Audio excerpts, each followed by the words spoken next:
Good morning, good afternoon, good evening, and good night to all my lovely, lovely people. How is everyone? I hope you're keeping well, and welcome to Jay is Live this lovely, lovely Wednesday. Nice to see you all here. I hope you have had a lovely weekend. It's been quite a while since I have seen you all, so it's great to be back after just a slight little change in the week.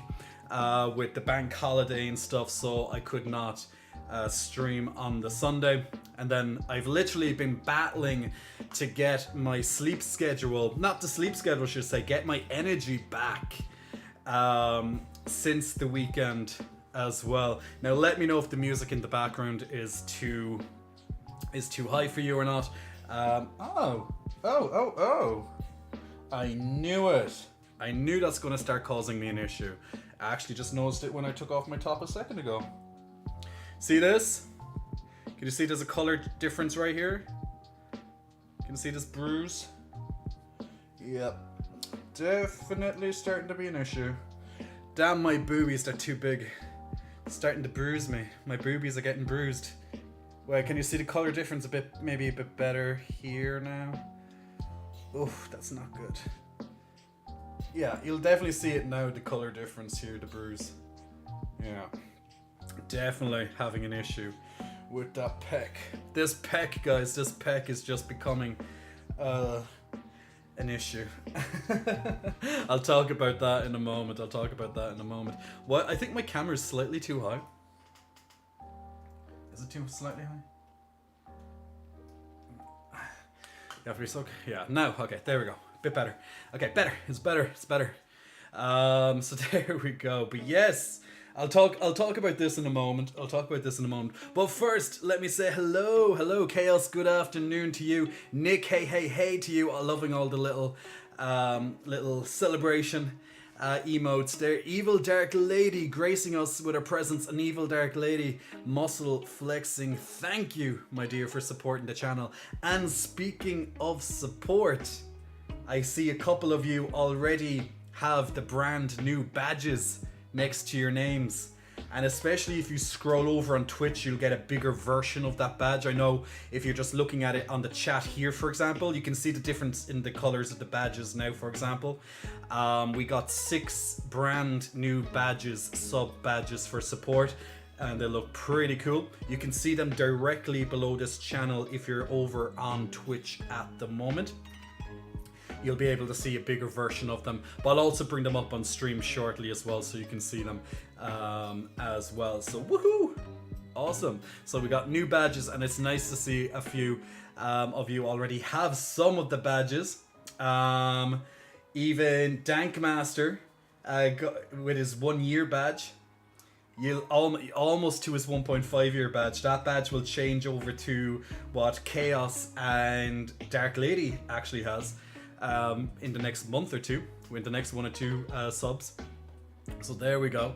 So we have brand new 6 more level up badges. Very, very rainbow inspired. Perfect for Pride Month, of course, which, you know, it just brings all the graphics together nicely. So got them done there and added them all onto Twitch today, so that's going to be great. King Hades, hope you're keeping well. I'm doing well. You said you had a bit of a shock today, so you're a little bit stressed, but hoping that by the weekend it goes well. That can definitely happen, especially if it's work related or if it's something else in life, personal life related. Some bad news or just stuff out of the blue can definitely cause such issues. Pen Sword, my lovely bartending author with a potential Souls-like story in the works this year.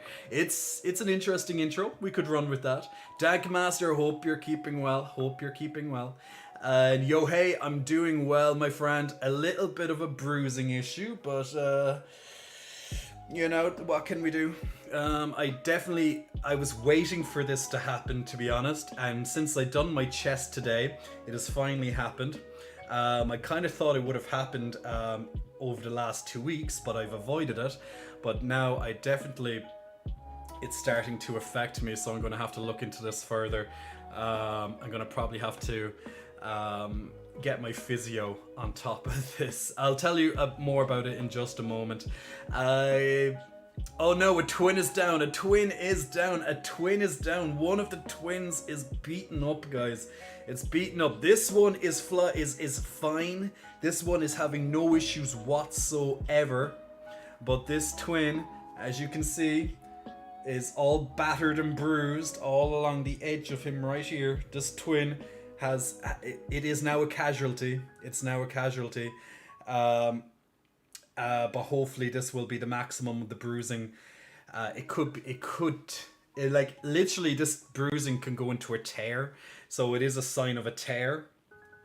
And it's something that I'm trying to figure out the best way to avoid, because I don't obviously want to stop doing chest completely until it fixes. But if I need to, I need to. That means the twins might have to stay put a little bit longer. Pensword is volunteering for massage treatment. Nick is also wanting to help as well. Yo hey Jay, I have a bit of a problem. Maybe you can help me and give me advice. Yo hey, let me know what your problem is. Maybe any of us could give you advice here. Definitely hit up the chat and hopefully we can help you out. ASAP. Is it J for play? No, it was nothing to do with the J for play or J for pay. Nothing to do with that. Absolutely. I'll talk about it in just a moment. Joe, hello, sweetest guy on the earth. How is it going? Those twins are astonishing as always. Astonishing, but one unfortunately is I literally only noticed it when I took my t-shirt off and started looking into the camera, because I literally just took off the t-shirt before I went live. Because I just completed a video and I needed to quickly eat my dinner and then get ready to start the stream. Also, before I continue any further, let me just quickly put the Stream Raiders on in the background as well, so that can get going. I'm actually going to have to adjust the camera so I can move my hand over here more. This hand has more space. This hand has more space, and this one goes out of focus very quickly. So if you want to join in on the next battle of Stream Raiders, guys, that has just went up there. Click on the link that just went into your chat box and feel free to take part. If you have a Twitch account, you'll be able to do it. So if you're live on YouTube, if you do have a Twitch account, you can use that Twitch account just to play along with the Stream Raiders. So feel free to check that out. So join in on the next battle, our lovely community game, and help us out and win these battles. Barrett Titties, hope you're keeping well. Hi to you too. And also Pyro, hope you're keeping well. Thank you very much for coming in, my good man. Nice to see all of you this lovely Wednesday as well. I'll talk to you about my titty, and I'll talk to you about my weekend and all the extra stuff in just a moment. King Hades says, I have a job interview set up for tomorrow, and today I got a second workplace ask me for an interview, and it stressed me out as I've never been in a situation like this before. I moved some things around and I'm hoping everything goes okay. Well, that's a good complaint. It's a good stress. All right, it's a good stress, because at least you know that you're wanted, right? It's better than you applying for all these jobs and no one gave you a phone call back or anything like that there, you know? So it is good that at least you have two. So there's something like that. Just pretty much go to the interview, see how you get along, because you might go to the interview and you might not like that company. You might not like something about it. So, you know, go to both interviews. Now, if the other company is saying, oh, we definitely want you, I still will go for the second interview as well, just to see. You never know. Just because you had an interview doesn't mean you're guaranteed a position. I was checking if I was bruised here as well, but it doesn't seem to be bruised here. So I don't know. Yohei says to me, you see, the problem is my sister-in-law, I believe, has a fear of me having sexual intercourse with her kids. The thing is, her kids are my world. I love my nephews. but she's not homophobe, she's just paranoid.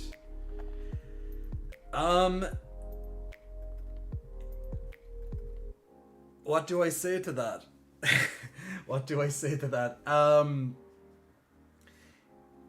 I think she's misinformed.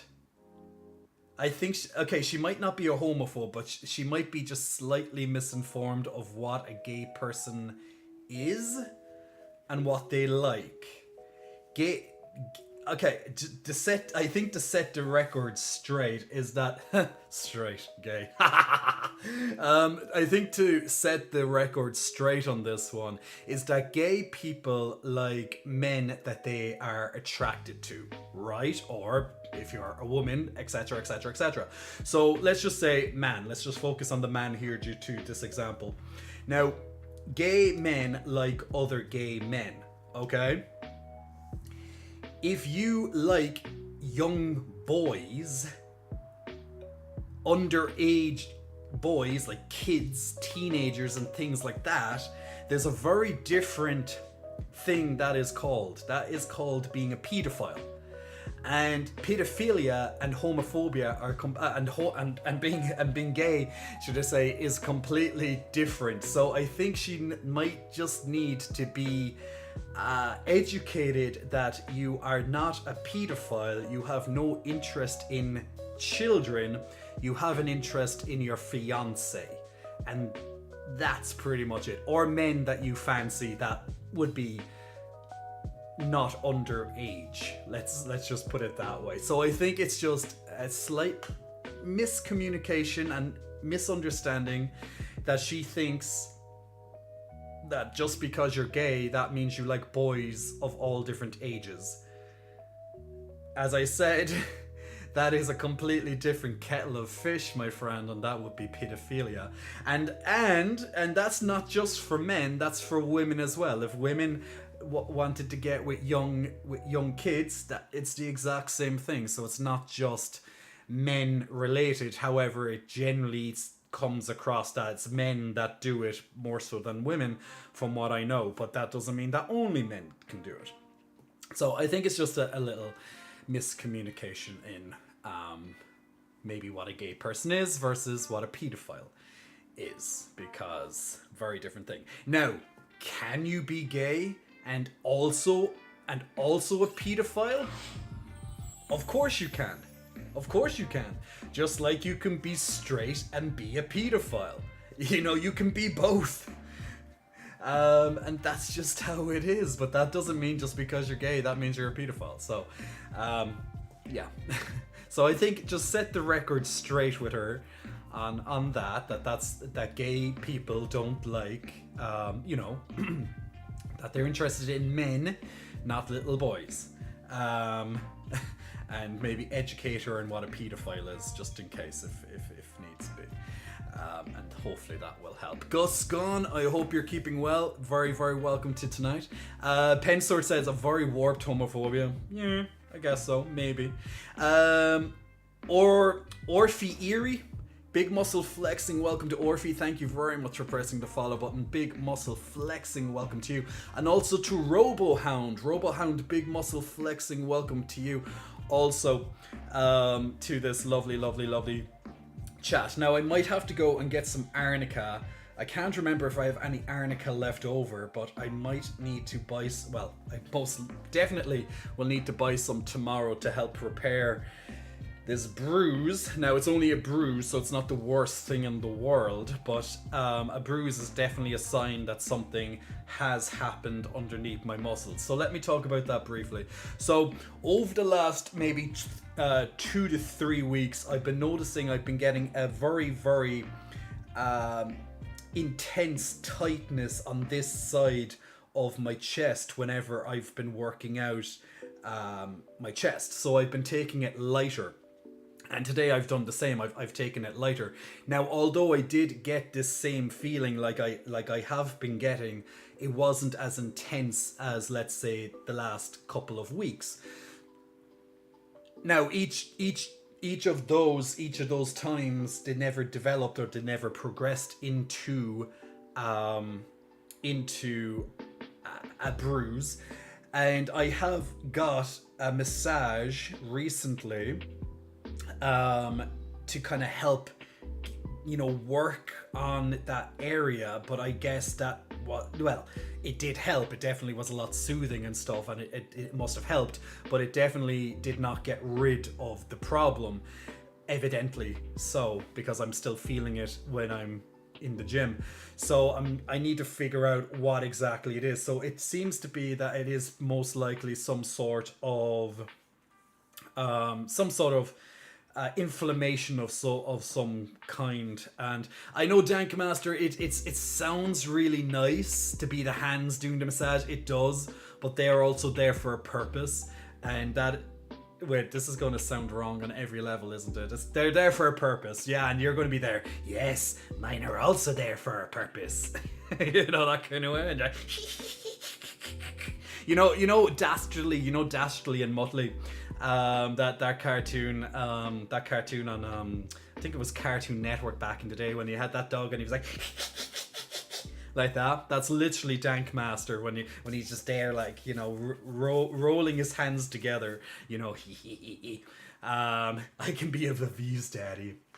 But yes, so I think I'm gonna have to get the physio to have a proper look into this, because honestly I can't keep going on with my training knowing that I could get a pec tear. Now, if you got a pec tear, it is absolutely awful. Now, luckily I've never had one, but I've seen plenty of them.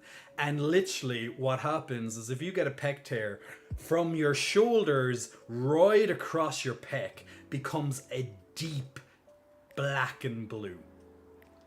Not a nice sight. And that's just, on the outside of what has happened. So it's not pretty. I wouldn't be taking off my t-shirt for quite a while.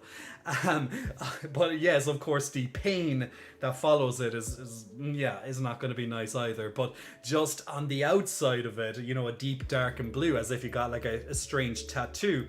There you go. So yes, I will not be dancing. Yes, Guscone, I would not be dancing my pec tonight. My poor lefty is out of action for now. Even if I just bounce it like that, it actually hurts me a little bit. So the righty is still in action. So righty will have to take over what lefty cannot do right now. Luckily, I do have the ability to separate my mind into each pec individually. It's definitely a different type of talent. So luckily, righty can still take over. But we won't be able to double bounce the pecs tonight, unfortunately. Joe wants me to blow him a kiss. Mwah. There you go. Make sure you catch that kiss, Joe. And I know Lefty has multiple times. Lefty has won the competitions when we done polls on left or right. Lefty is generally taking a lot of the credit. So now righty is going to have to prove that he has been up for the task. He's been waiting for this moment, and it's now righty's turn to shine. So righty, don't let me down, my friend, because lefty is going to have a timeout for a while, unfortunately. And the last thing I want is to have a pec tear and then be completely out of action for quite a while. So the sooner I get this resolved, the better. So I'm going to have to look into it ASAP and see what can be done. Robohound has asked me to wet my whistle. I absolutely will. I have to have a drink of my lovely tea. You can handle Jay's pound cake pen sword. Oh my god. Dankmaster. Dear God. Dear God. Can I ask for more advice to my problem? I'm trying to decide if I want to go to the second interview, but the first job is the one I want to work at. So do I go to the interview with the hope that I get the job, or still both? I think you should just go. I think personally you should just go to both of the interviews, because the thing is, you might want to work at the first job, but then in the interview you might hear something that you might not like about the job, and then you might go to the second job and that one might sound a little bit more appealing to you. My advice is just go to both interviews and treat them the exact same. Be professional, be ready to answer the questions, do a bit of research about the company, because they always ask something about the company, like, do you know anything about us? And you'll be like, yeah, well, I know you were this, and I know this and this and this. You like just basically like spout out a couple of facts of the company, and you're good. You'll just have to do it twice. But honestly, so what you may or may not know, I used to work in management, and one of my tasks as a manager was actually working very closely with HR and their interview process. So many I have done countless interviews that I was the interviewer. Now I've been the interviewee, and that's definitely the more scary position. But as the interviewer, I've definitely been on that side of the table, and just coming in and having an idea about the company, dressing, of course, good enough for the position, of course, like check what you should wear. Like generally you'd want at least a shirt and some sort of smart pants, at least. A tie is optional, depending, not needed, but it can't hurt. A suit is not needed unless maybe it's a very, very, very high up position, but if you want to go in a suit, nothing's stopping you at all. So presentation, make sure that you're nice and tidy and you're on time for the interview. A couple of minutes early is always nice as well. And you just go in and you're going to be the one for the job, no one else. Even if you're outside and there's 10 other people waiting for that interview, you're going in and you are showing them that you are the right person for the position. And you will do that for both of your interviews, not just for the job that you think will be the one that you want. Don, I hope you're keeping well as well. Thanks for the big hi, and also for the stretch. Now I'm going to have to be a bit careful with this stretch. I'm just going to stretch with caution because I honestly do not want to upset the balance of my pec right now. So I'm just going to do very, very, very light stretches on these sides. It should be fine because I'm not using my pec so much in these stretches at all. But there's definitely something snagging here. It's very strange because if you feel my pecs, if you feel here, it feels normal. Well, normal as I guess normal can be. So lovely, so soft, so tender, so nice. But if you feel my pec here, it feels normal. However, if you feel this side, it's rock hard. Like I'm not even tensing and it's rock solid. On like this side, it's like a pec pillow. Like there's so many people that call my pecs pec pillows because they're very soft and easy to sleep on. Whereas this side is like as if I have very extreme low body fat and it's just rock solid. So there we go. There's actually one thing. There's actually one thing that people do comment on every so often, is that if you've ever been with a man who has a lot of muscle and doesn't have softness, the hugs and all the hugs and that like togetherness, that cuddling, all that lovely stuff, it's not the same. It's not the same feeling. It doesn't feel as nice, in my opinion, and well, lots of other people's opinions for obvious reasons. It doesn't feel as nice to give them hugs and stuff compared to the person who has a little bit more body fat. Like I'm telling you, just having a little bit more body fat than just completely hard muscle will definitely change how your body feels to another person. There's a lot more comfort in having a little bit more body fat, as in not being super shredded, just having a little incy bit more even. Your body will feel so much nicer to touch. At least in cuddling and stuff like that. Whereas if you are rock solid, very low percentage of body fat, your body will just feel like a rock. It's not exactly comfortable to snuggle into. Just a tip for people. who were wondering about that. Binge Bear, them traps make me thirsty, or should we call them leg rests? Oh yes, the legs do rest there, they do. The legs do rest there, Binge Bear. In other words, cushion for the pushing. I know, right? And Nurin Welton, Big Muscle Flexing, welcome to Nurin Welton. Thank you very much for pressing the follow button. Big Muscle Flexing, welcome to you. JDD, do you like touching your pecs? Do you need a massage at your left tit? I know the left one needs urgent attention from a professional physio, just to check exactly what's going on there. There's probably some inflammation that needs to be treated there as well, but there is definitely something wrong on this pec, so I have to be very careful with this one. So this one is out of action, guys, so the right twin will have to be catering to all your pec needs for the rest of the show, and maybe for a little bit longer as well, depending on how long it takes to recover this pec to recover. It will be really annoying if I can't train my chest for a week or two. But if that's what it takes, then that's what it takes. It's better to recover than go and have an injury. So prevention is better than cure. Always remember that. Prevention is better than cure. Because if you prevent it by not getting the injury in the first place, then you don't have to spend money, time, stress, or whatever on getting it repaired or treated or anything like that, you know? So, yo, hey, can I take a nap on you? You can, but you can't take a nap on the left side. You'll have to go on the right side for now. The left side is the one that needs all the hugs and attention, but it cannot give hugs and attention until it is fixed, unfortunately.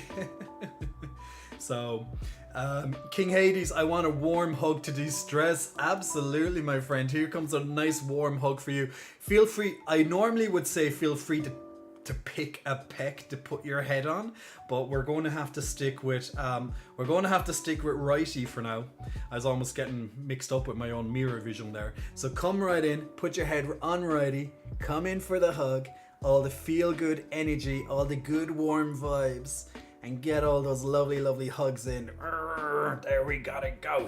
Gotta get all those lovely warm hugs in. So sending those lovely vibes across the universe to your location right now. So I hope you feel just that little bit warm on my side, because I'm feeling really warm. For those who don't know, I'm an extremely warm person. Okay, so my body heat is just next level. My body heat is just next level. Like I am a radiator. I am a radiator. Ms. Queeb, Big Muscle Flexing, welcome to you, Ms. Queeb. Thank you very much for pressing the follow button. Big Muscle Flexing, welcome to you. Dankmaster, that's why I prefer boys with a bit of meat, plus I don't like seeing muscle fibers when they're super shredded. Omega Hug, welcome to the chats, my good man. I admire hard tits, but I like a dad bod for cuddles. Hubby says hello, he's leaving for work. Oh, hello, Mr. Hubby.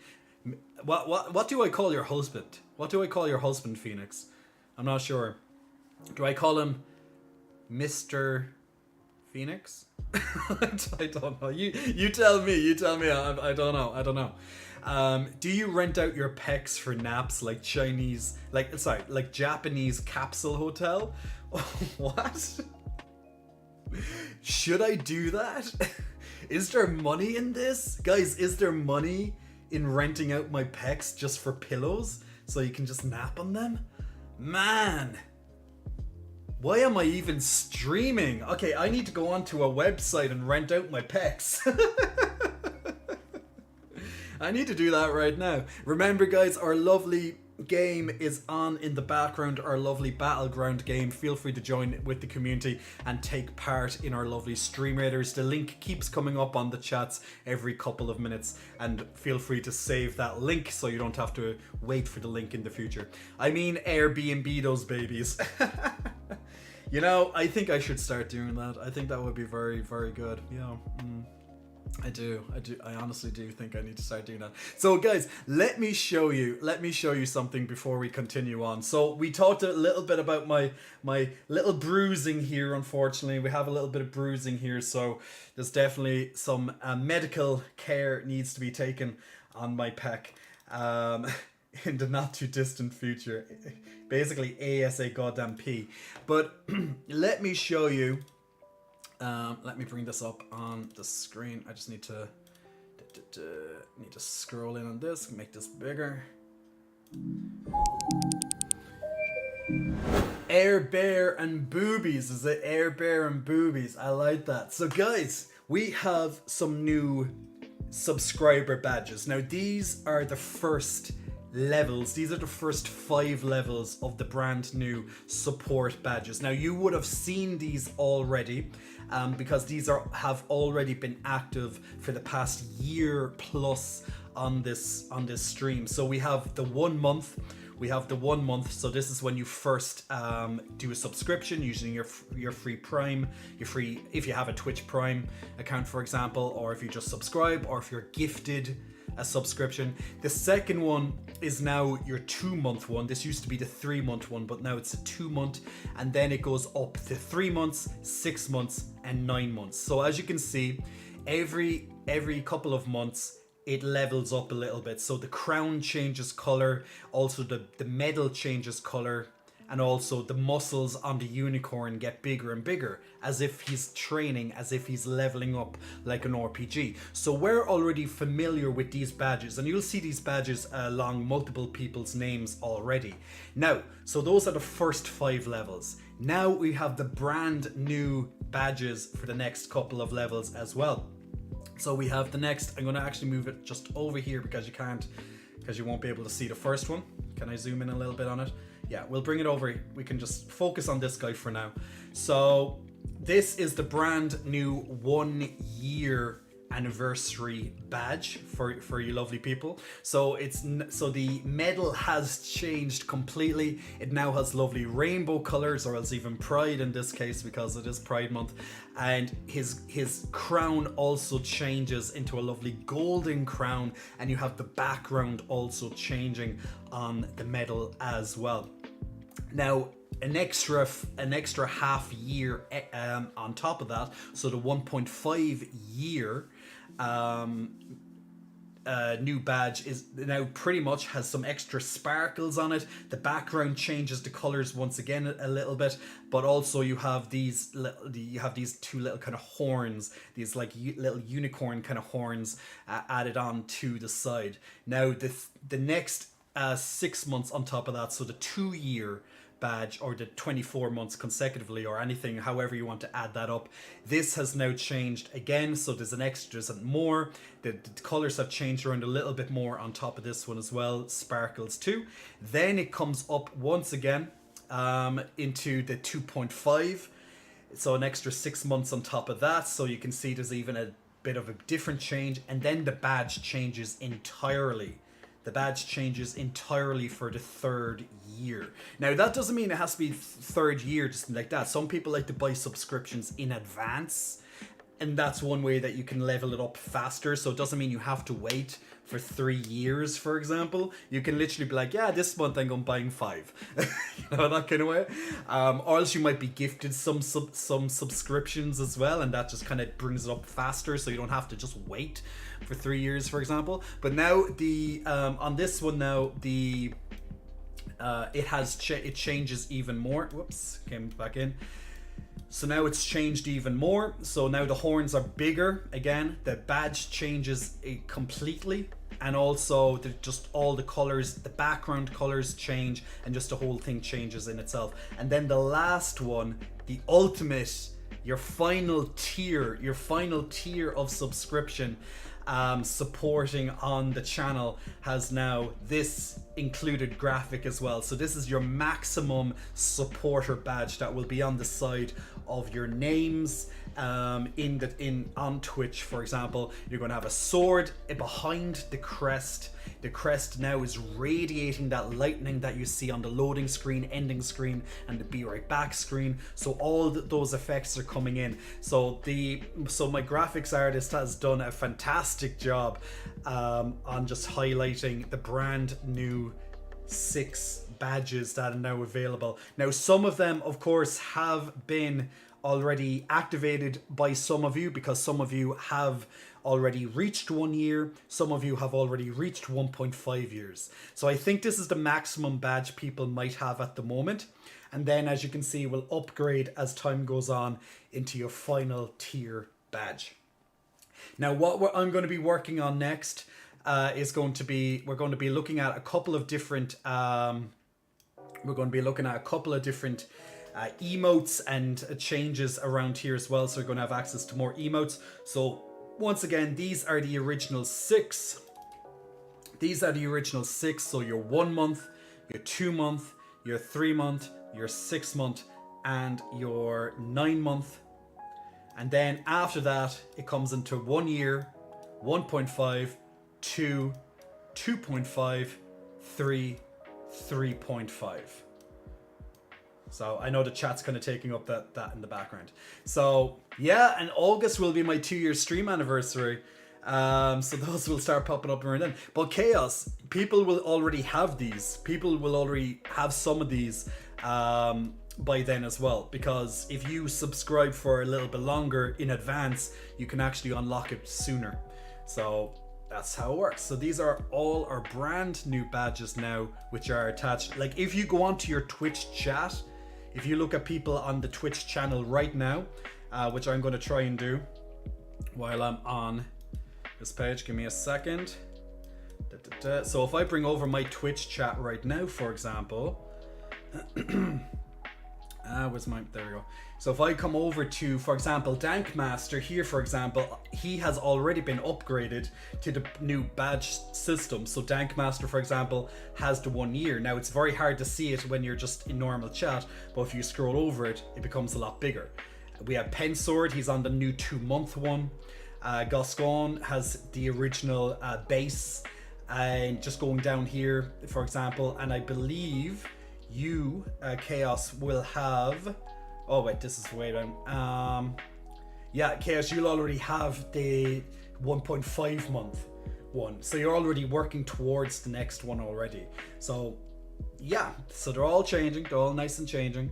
And you can get these bigger as well. You can also see these bigger when you click on people's names. You can see the badges a lot more clear. So there's 3 different sizes. So there's the one that's next to your name, there's one when you hover over it, and then there's the one when you click on it as well, if you're going changing yourself or whatever the case may be.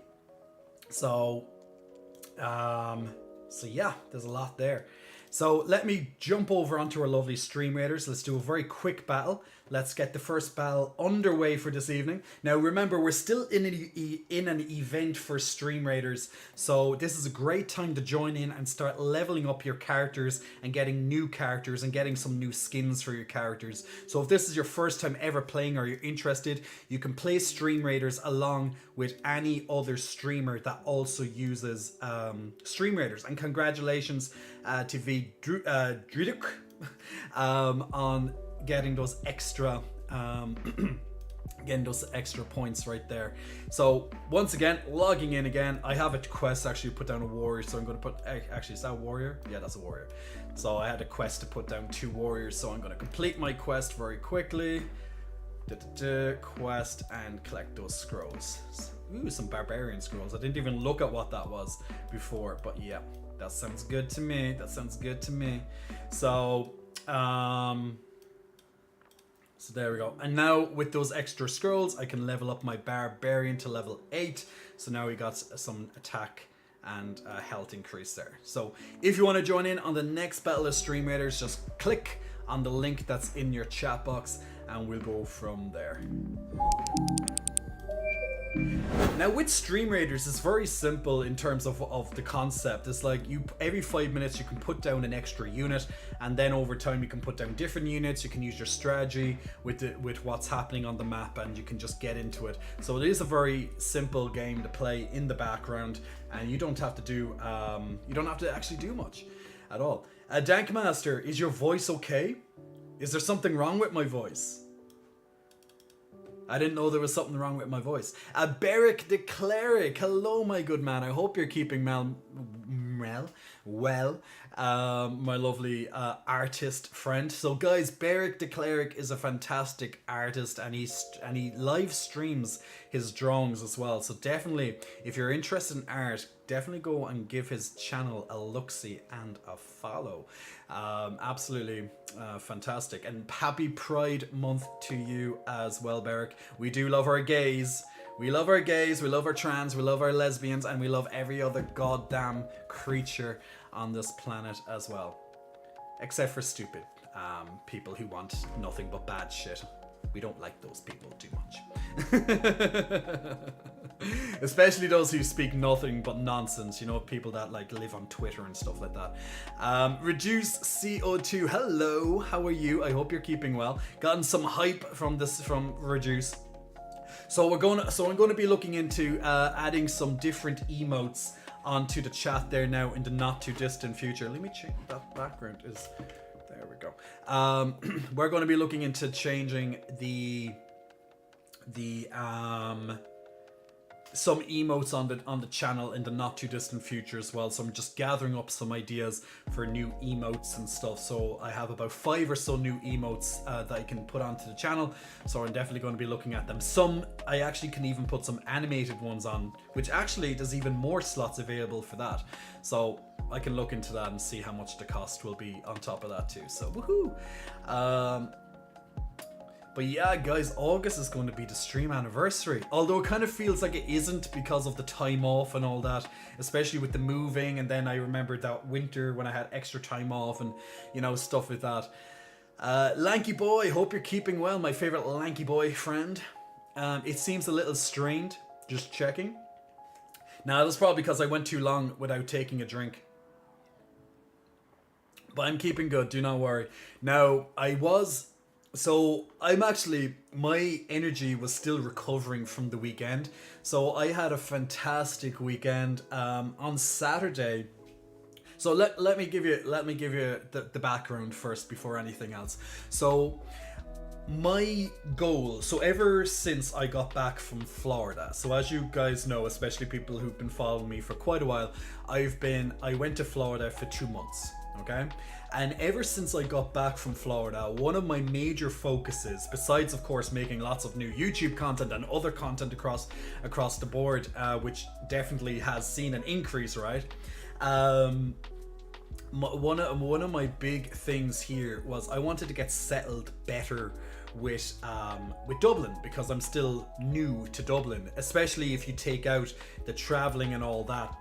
That's about 3 months of traveling out since I got here, and I wanted to make sure that the only way to feel properly settled in this city is that I need memories, I need connections, I want more friends, things like that, stuff that will make the city feel more home, because of course I still have an extremely strong connection to my home city of Cork. Because that's where I originally grew up. Although I haven't lived my entire life in Cork, a vast majority of it has been in Cork. I've lived in Madrid for a little bit as well, and of course now I've lived, I went back to Cork, especially before the pandemic kicked in, and then I moved to Dublin right after the pandemic pretty much was. Well, when it was easing up, there was still kind of stuff going on up here. There was still lots of restrictions, but it was definitely easing up.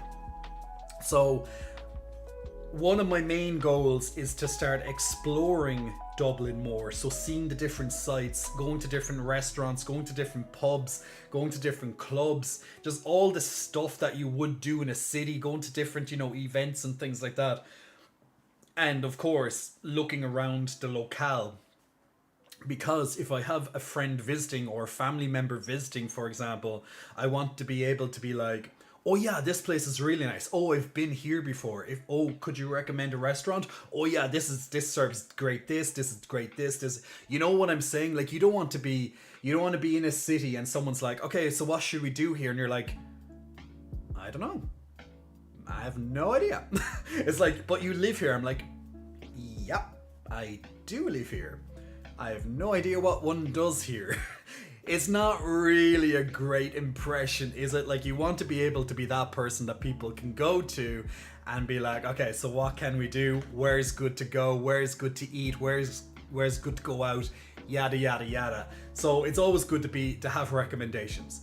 Especially if I'm going to implement that idea about the Airbnb renting out the pecs for a nap on, right? You know, because like I think that's a good Airbnb service if you're a host, that you're also going to be able to give some recommendations for tourists and stuff like that while they're here. Give them my little leaflet. Here's your leaflet. This is all the good tourist stuff to do. Now, of course, you can say just Google it. Just Google Maps it. Top locations or top things to do in the city, yada yada. But it's, you know, you want to be able to recommend it yourself, especially if you know what your family member or friend typically likes. It's like, I know you love this type of food. This place serves, like the last time I went there, it served, oh my god, amazing, blah blah blah blah blah blah. You know, or stay away from this place, I had a really shit experience in it. You know, the list goes on. So it is good to be able to recommend that stuff, and you know that's why it's one of my big things that I've wanted to do. So I've made a big effort, you know, over the last couple of weeks to, you know, meet more people, reconnect with some friends when I first moved here, things like that. So I'm just trying my best to just get out there and to explore. So on Saturday, this is where I'm coming with this. On Saturday, that's exactly what I did. So me and a friend went to the northeast of the county, out to some lovely cliffs and landscape up to Howth. It's called Howth, and a lovely picturesque town area, coastal, and it was just lovely. And then we went to this huge park called St. Anne's Park. Very interesting park, very vibrant. There was an event going on there, pretty cool, and the day was really sunny as well, you know, so it was just a nice day overall. And then on the Sunday, that was my party day. So that was me getting my stuff done, getting the apartment ready, making sure it was nice and tidy, you know, constantly back and forth with all these different people who were coming to my apartment for a few hours that evening. So we had a pre-party. Now, if anyone was on Instagram on Sunday or Monday, you would have seen just a quick look at some of the people in my apartment, some of the friends that I would have met over the last couple of months since I've moved here. Some people brought one of their own friends who I haven't met before, but it's a way to meet people, right? So there you go. Their friend can become your friend too, or at least some sort of acquaintance. So I have no problem when people invite a friend, as long as they're not assholes. I always say that. It's like if someone goes, oh, can I bring a friend? I'm like, as long as that person isn't messy and they're respectful of people's property, because I'm going to throw you out the window, and I will throw you out the window if anything goes wrong. So if you go and break something, one of my expensive pieces of equipment here, like my computer or my screens or my microphone or anything like that, I'm literally going to throw you and your friend out the window. And trust me, you don't want to be thrown from the third floor of this apartment block, and then there's some there's a very nasty spike fencing going around the apartment block as well. It's definitely going to remind me of a couple of movies where people get impaled on fences. We do not want this. We do not want to resort to violence. So basically, look after my property if you're visiting my property. It's as simple as that. So yeah, we do not want stuff broken here. And we honestly do not want to open up that window, which opens up very nicely to throw people out of it, just saying. Note to self. Stay away from window when Jay is around. Right? Only the best quality pillows, Berg. Yes, they are, Berg, but one of them is out of action at the moment, unfortunately. It's all bruised up at the side. There's some issue with it, and we're still trying to figure it out. It's just lots of inflammation, and just it's very tense, and I just have to really find out what exactly is wrong with it. So we will get there. We will get there. We will recover, and we'll come back stronger. So yeah, on Sunday there was a pre-party here for a couple of hours. And I always tell people when people say, okay, what time does it start at? I always give it maybe up to an hour, at least 30 minutes to an hour earlier than when I kind of want people to attend, because they're always going to be late. They're always going to be late. Like, come on.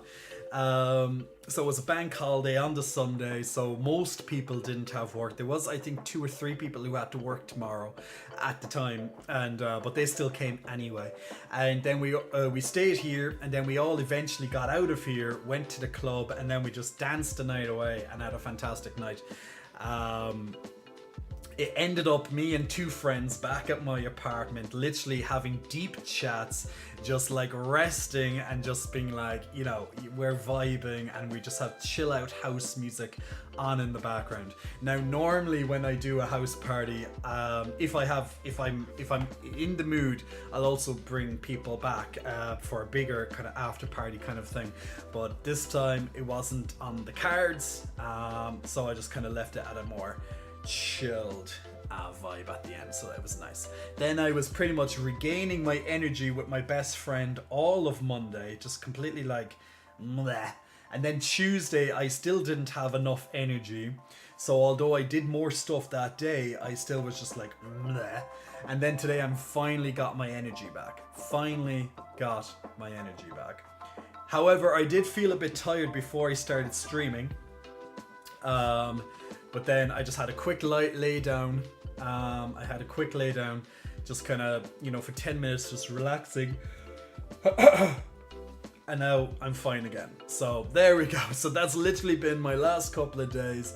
That's been the new subscriber badges as well, which I put up on Instagram earlier. Showed the moderators them earlier as well. So definitely feel free to check out all those lovely new things on the channel. I hope you'll be able to recover quickly. I hope so too. It's been an issue for the last 2 weeks, but it's finally started to give me issues in terms that now it's starting to bruise. So it's definitely, I need to calm down my chest for a little bit. I don't know. Maybe I should put some ice on it or something. I'm not too sure. We'll see. Or maybe I should take some inflammation stuff. It might help as well. Dankmaster, if you give me time, I will arrive at that time, if not early. See, one of my friends is like that, so I was kind of thinking, I'm going to get ready, and I'm going to be ready for around the time that I said, just in case he does arrive early, or just on time, because he does have a habit of doing that. That's his thing. But he actually texts me and being like, I'm still dead from the previous day. I'm not going to be able to make it. And I was like, okay, no problem. I'm like, okay, now I definitely have at least an extra 15 minutes. So I used those 15 minutes and then people started to arrive one by one. At one stage, 4 people arrived at the same time. 4 Spanish friends of mine, and it was just us for about 20 minutes. Okay, it was just us for about 20 minutes, and then I get a phone call. Hi, me and blah blah just arrived. And just as I open up the door, hi, me and blah blah just arrived as well. And then a taxi came on the other side. Hi, I'm here now. And then another one just come across the road. So literally everyone else is arriving at the same time, and I'm like, okay, everyone just stay here while the next ones come, while the next ones come, while the next one comes. So there we go. It's just fun. And then, then the apartment started to get really, really full, and then some extra people started to just drip in over the last, hour or so then after that. So all good. Yeah, if anything, I wish that we could have stayed in my apartment like an extra hour or so and then went, but Clubs here, unfortunately, close early. Now, the club did stay on later than it normally did. Actually, it stayed on until about 3:30. Actually, so there you go. Dank. I show up early every time without fail, says King Hades. My bitch ass going to be showing up, and you still getting ready. That could happen. That could happen. Like, I'm usually pretty ready by the time I say I'm going to be ready, especially if I'm the host. I'm going to make sure things are done, but yeah, sometimes I might need just an extra couple of minutes. Just, happens. Especially if I have lots of people texting me, and like, instead of like getting ready, I'm literally spending my time on the phone or texting or giving information and stuff. Like for about 2 hours before the party, I was constantly on the phone with people. Just making sure everyone knew exactly what was going on. But what I like to do is I like to mix people together. I'm definitely someone who likes to bring people together. That's one of my powers. I think I bring people together. So the people that I know here in Dublin, yeah, some of them know each other and stuff like that, or have met at least once or whatever, but in general, who I hang around with or have met, etc., they don't know each other. So when I host one of these kind of house party type things, or some get-togethers for an event or whatever, I bring people from all different walks of life kind of thing, and I bring them all together and be like, let's see how this goes. It always goes great. That's the great thing. It always goes great. Yes, my tits are gravitational pull. That's it. That's my superpower, guys. King Hades also does the after include Jay being a stripper, because I'd go to that party. Only if he accepts 20s. Guys, when I party, okay, my top is off anyway, so there you go. Now, when we started, I was in a tank top. I was in a tank top when people arrived. Then I went in. Then because we had to go outside, I put on a t-shirt and a jacket, because of course we're going outside, and it gets a bit cold there. And then when I was in the club, straight away, guys, literally the moment I got inside the club, off we go, literally. Tits out in front, as you can probably imagine. I hate wearing clothes, so tits out in front. I was like, I'm starting the trend, don't you worry, everyone else will follow suit eventually. And ta-da! You're welcome. You're welcome. It doesn't take much persuading for me to take off my t-shirt. It really doesn't. Or my tank top, or whatever the case is. Now, if I'm feeling that I don't want to, there's definitely a reason for that. So just leave it at that. But generally speaking, I'll be like, yeah, just try and keep my clothes on. That's the thing. Like, I'm taking off this t-shirt right away, kind of thing. I'm like, I'll be the first one. I'm fucking, I don't give a shit. Like, I'm one of those people, I don't give a fucking shit. And I just love it. I only have Canadian money. Canadian money works. It just has to get converted first. So feel free to convert and then give. Convert and then give. That's what I'm saying. So there we go. So yeah, so that was the weekend. So a nice kind of, the Saturday was exploration, sunshine and such, and then the next day was all my a huge amount of my friends all gathered together and just having a fantastic time. This weekend will be a lot more relaxed compared to what just went on. And then in 2 weeks after that weekend, we actually have Pride here, so that's just going to be a write-off. Yeah, so literally, like, I normally, for summer, I normally have plans in advance. Like, I know what I'm doing in July, I know what I'm doing in August, kind of thing, and this year I'm like, I actually don't know. And I think it's because of Florida. I think Florida just threw me off with my general planning, because like it was expensive, like Florida was expensive. And I kind of feel like I've had a good amount of time away, so I'm like, I didn't kind of need it as such, but I definitely have to look into what I'd like to do for, July. Like my birthday's in July as well, so I haven't been able to celebrate my birthday with people in 2 years because of COVID. So it would be nice if I actually start thinking about what I would like to do for my birthday this year. I should really, really consider that. Actually, I need to check what date what day my birthday is on. Ooh, it's in a midweek. Ooh, midweek. Ew, no, I don't like that.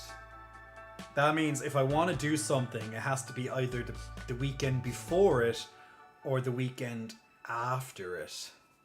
Because it falls on a Wednesday. And that's just ew. That's just like, ugh. So if I wanted to celebrate my birthday and hold something for it, it would either have to be the weekend before it or the weekend after it. Which do you think, guys, actually? Which do you think is best? If you wanted to do an event for your birthday and you wanted, as maximum people to be able to attend, typically, which would be most likely a weekend, right? Instead of a midweek night, work, yada, yada, yada, yada. Would you hold your party the weekend before it or the weekend after it? Now, once again, it's on a Wednesday, so either before or after. I'd say I'd say probably after it, so I'd hold it on like the Saturday kind of thing. Like, I think that would be better. Because that would be closer to your birthday than, let's say, the previous Saturday. Because that's further away. So I think... I'm trying to think. Dankmaster says it absolutely makes no difference to him. Chaos before feels a better lead into the actual day. True. Now, normally what I used to do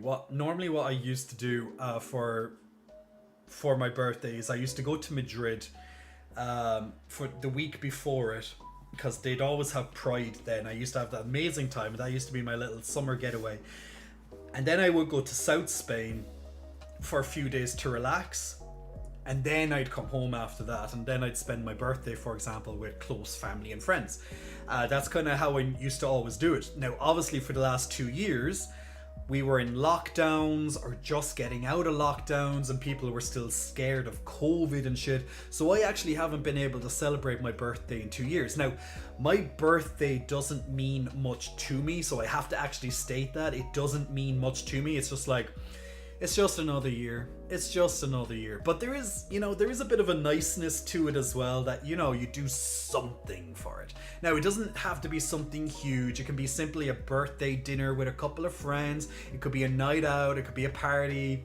It could be a traveling, something like that. I love traveling. So that's why I used to do that for before COVID. So it would actually be really nice to do something this year, because I could just... despite the fact that I couldn't do anything for my birthday because of lockdowns and just getting out of COVID and all that the last 2 years. So it's definitely something for me to consider, and I'm going to definitely have to have some talks about it. And then I'm going to have to give, if I'm going to do something here in Dublin, I'm going to have to give people a couple of weeks notice. So I'll have to start that planning very soon. Dagmaster says it's an arbitrary societal concept anyway. Yeah, I know. You can decide when you want to do it. Like, I know some people do like birthday weeks. It's like, this is the week of my birthday, so I'm going to do multiple things during the week. Like, I'm sure you have friends who've done that. King Hades also have a photography Instagram if anyone's curious. I post up close-up photography in nature. Still working on my nature before that's good. That sounds interesting. If anyone's interested in photography, close-ups of nature and such, check out King Hades photography Instagram, guys. Canadian, I went 15 years after coming out to attend my first Pride. I finally went to one when Toronto hosted World Pride. Okay, that sounds fun. I still have yet to attend an official Pride. Well, Dankmaster, there should be a Pride in Cologne soon. You live in Cologne, right? I think it's Cologne. I could be wrong. If I'm wrong, I'm wrong. But I think it was Cologne you're living in. That's going to be, I think, in July, if I'm correct with that. Or what's in July? No, Berlin's in July. I'd imagine Cologne's in July as well, or something like that. So yeah, there's that. But yeah, My last couple of birthdays sucked until this year, so I get it, says Pensword. Same, I'm always busy during Pride season, says Chaos. I did attend the Christopher Street Day small parade here. Well, that's something, but it's not quite the same thing. If it's help, my birthday was yesterday and I did not. Well, yo hey, well, big happy birthday to you, yo hey. Happy belated birthday. You should have told me that. Guys, please say happy birthday to yo hey. And yo hey, happy birthday to you. Happy birthday to you. Happy birthday, happy birthday, happy birthday to you.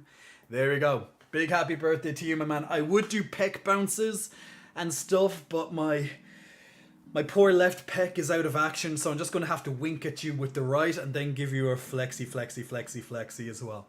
It's the best I can do. Don't hurt me. Don't hurt me.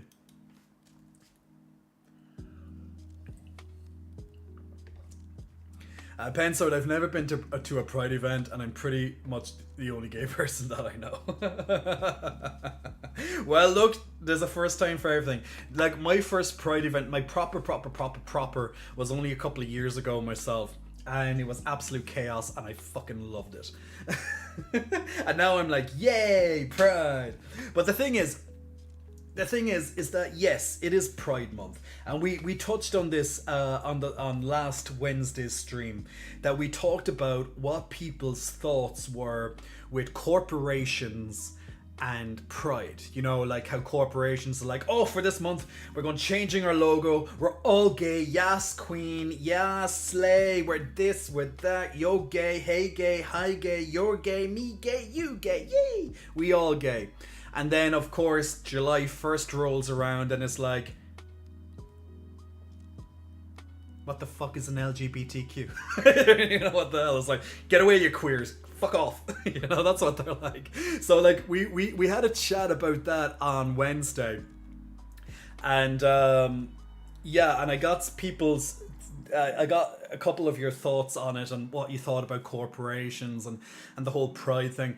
But Pride, like, I think Pride has to be brought back a little bit. I think Pride has to be reined in a little bit, because yes, Pride is a celebration, and yes, we can celebrate, you know, we have the ability to celebrate, and yes, we can go to the parade, and the parade is a march, and it's a protest, or it should be still seen as a protest, but most people don't see it as a protest anymore.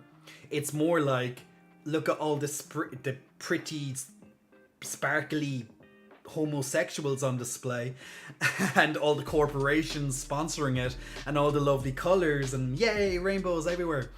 But it's more like, oh, that's a lovely little parade, instead of actually knowing what the hell it's about. So in a way, I think, especially in a couple of countries, I still think it has to be more of a, you know, it has to take more of a stance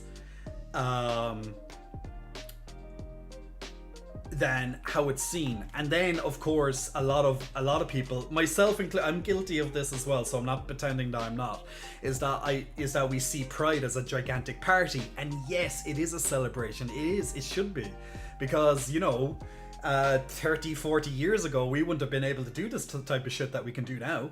You know what I'm saying? So yeah, celebrate it, of course. But some people just see it as a gigantic, you know,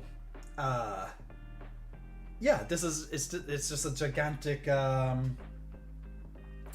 it's just a gigantic fucking party. You know what I'm saying? It's like, yeah, it's... So I think it has to be reined in just slightly, and kind of brought back more to a stance on, yeah, because there's still a lot of shit that goes on, even in countries where gay marriage and stuff is accepted, you know, and all that. You still have violent attacks, you know, homophobic, brutal assaults, things like that, or just verbal assaults and things.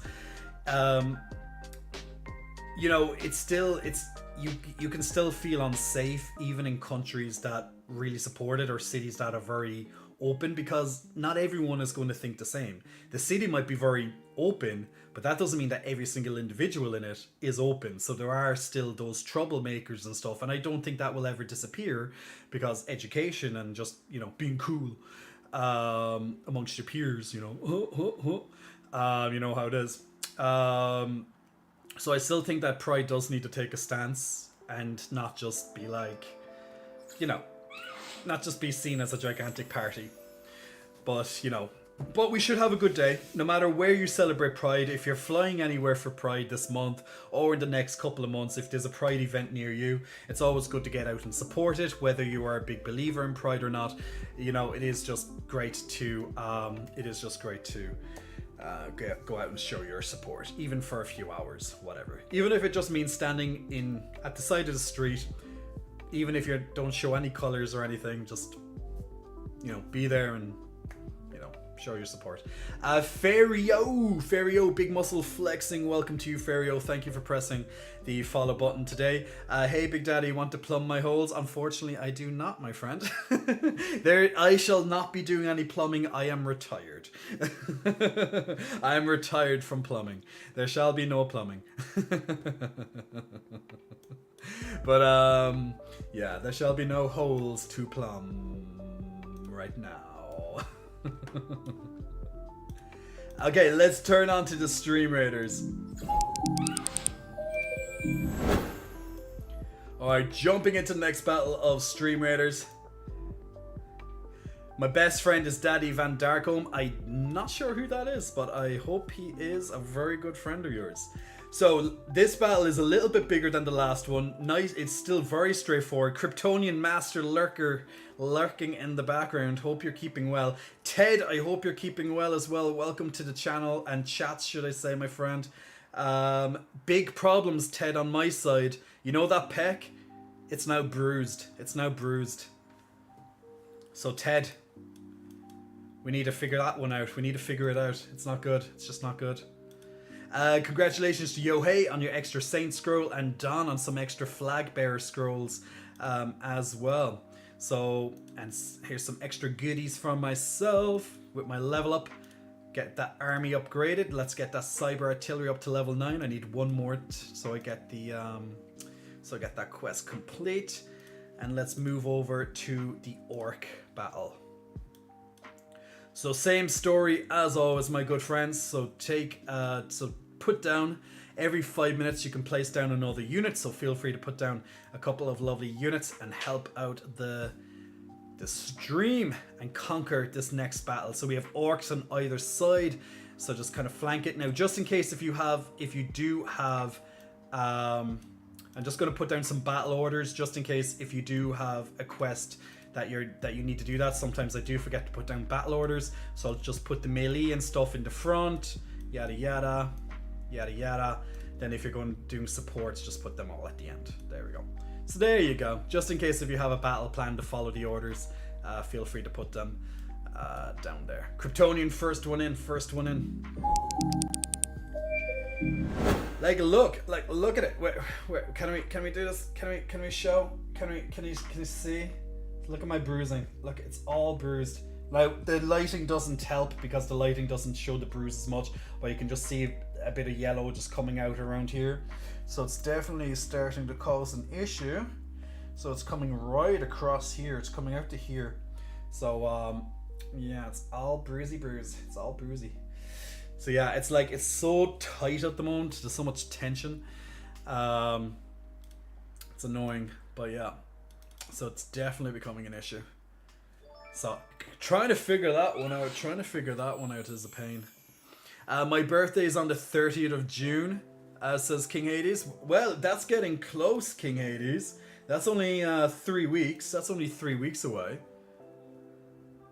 So we're getting very close. Mark Views, big muscle flexing. Welcome to you, Mark Views.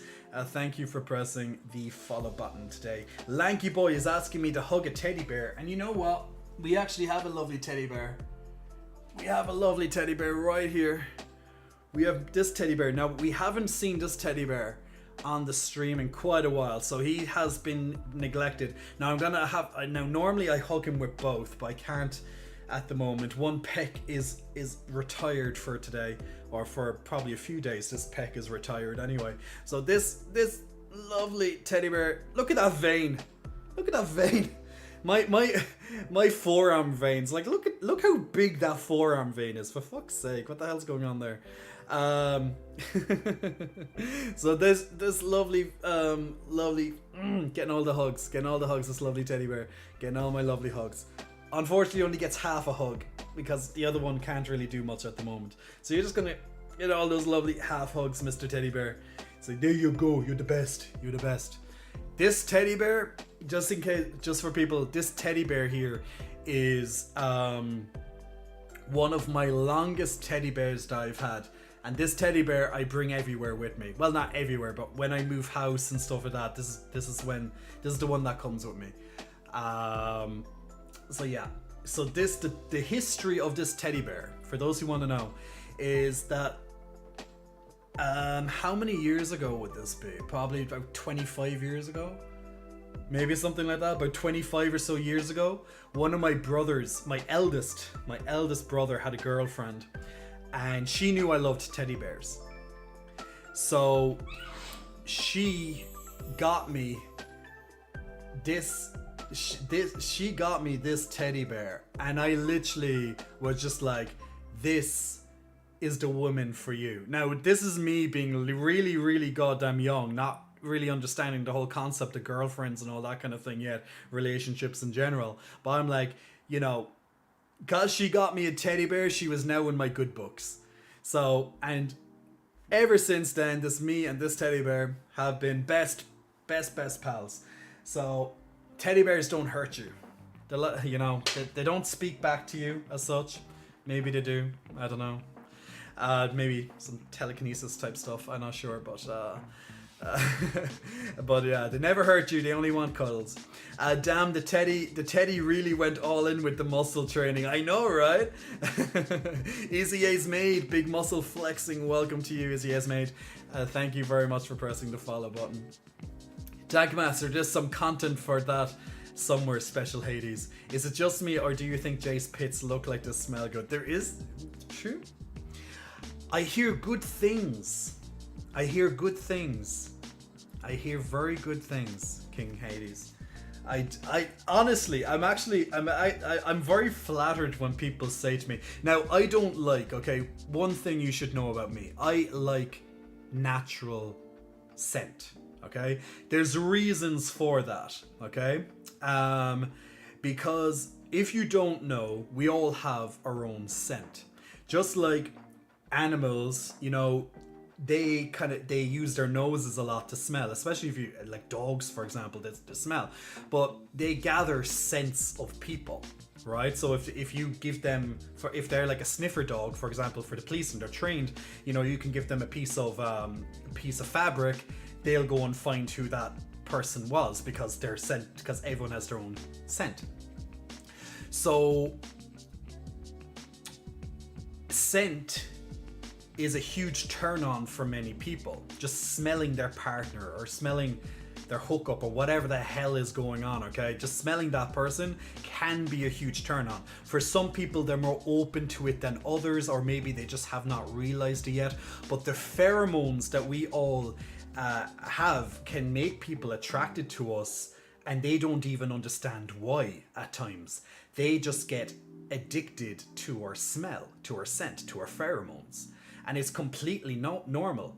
However, if you disguise your scent by putting on cologne, some deodorant sprays, things like that, that's going to cover up your scent. So someone who, for example, may be attracted to you won't know what you smell like, or, you know, because you're always wearing something, right?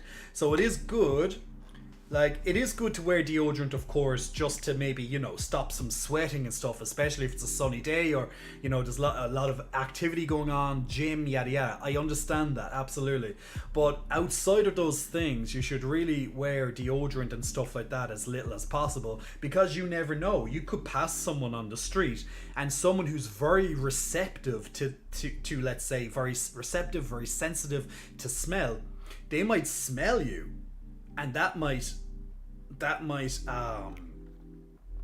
attract them to you. You never know. It could engage in a conversation or have them thinking about you or whatever the case may be. So depending on how open you are to smell and all that, like, it could change a couple of things.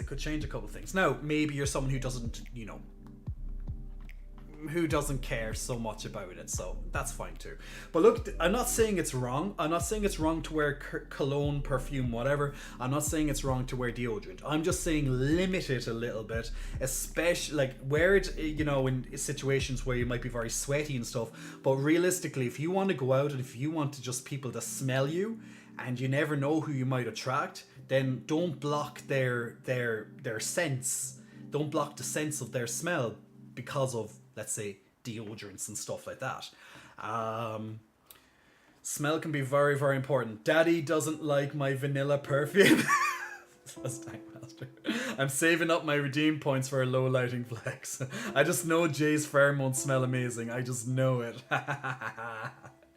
To be now, okay. Now, see, the thing is, you might smell amazing to some people and not to others. Just like all the different colognes and perfumes out there, you might like the smell of some colognes, you might not like the smell of others. Everyone is different. So to some people, you'd be like, oh my god, and then to other people, maybe not so much.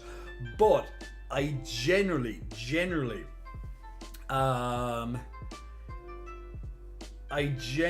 get very good comments about my natural smell. So, yay me. Yay stinky. I am stinky.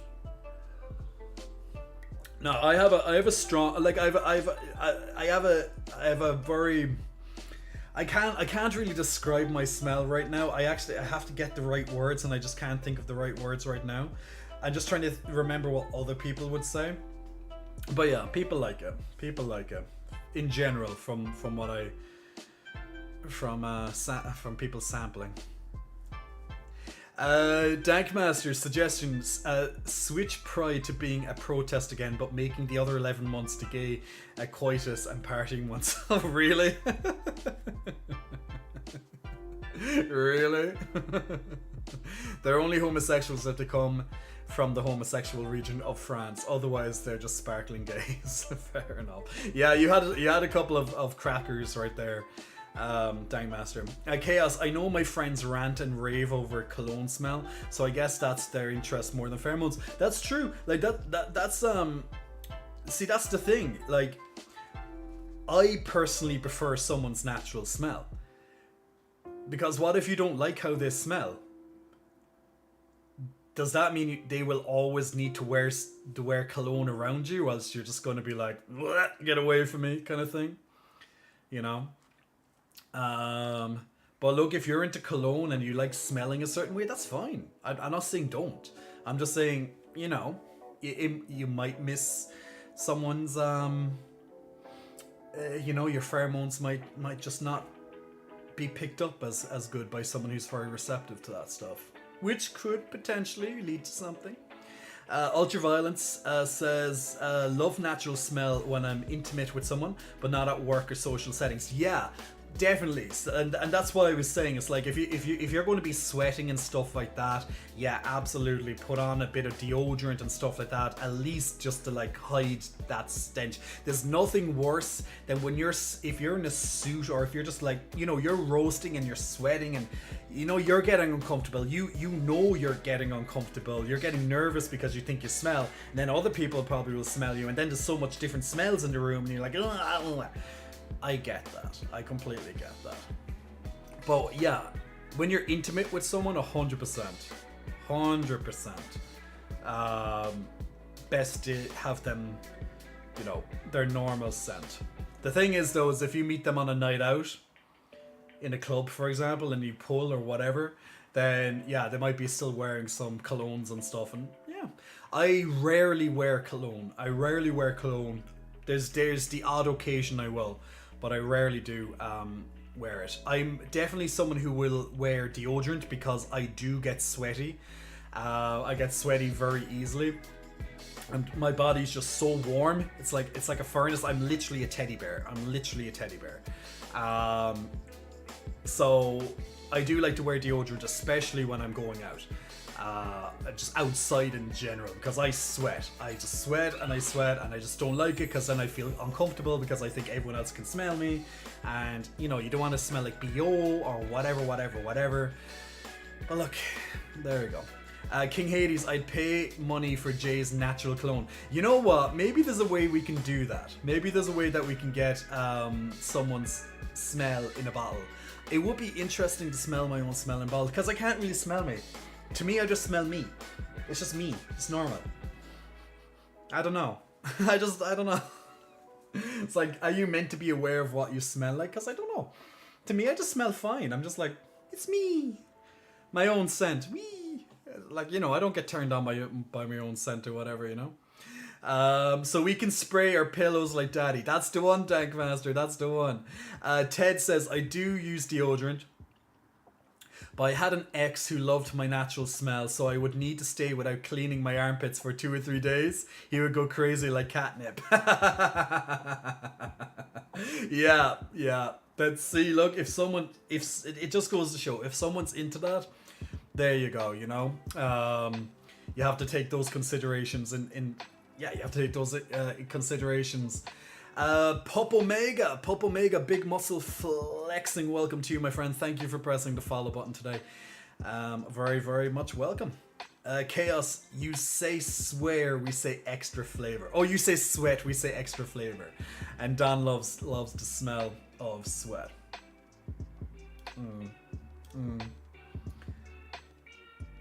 I literally, I just clicked on YouTube just there for a second, you know, I just clicked on YouTube there for a second, I misclicked, and I pressed YouTube, and then one of the first videos that's on my screen right now is like, the meaning behind 14 strangest cat behaviors. I'm like, I don't even, like, I have to find out who's been on my YouTube. Now, when I have people here, I always let them, like, you know, take over. I let them kind of be DJ, so they can so we listen to all different songs, and we listen to like different people. But I'm like going, who the hell, you know, for example, put on something about cats, because I never research cats. So if someone was in my apartment and you looked up cats, now I have literally something about cats on my YouTube. You know, might be me, says Ted. It's literally, why do cats do these? Licking, staring, scratching, biting, sleeping on you, ignoring you. I was just like, okay, cool. Everyone now is going to go onto YouTube being like, the meaning behind 14 strangest cat behaviors. It's by jaw-dropping facts. I don't know. If you want to research it, let me know. Give me a synopsis, you know, give me a summary, and let me know, because I honestly don't care.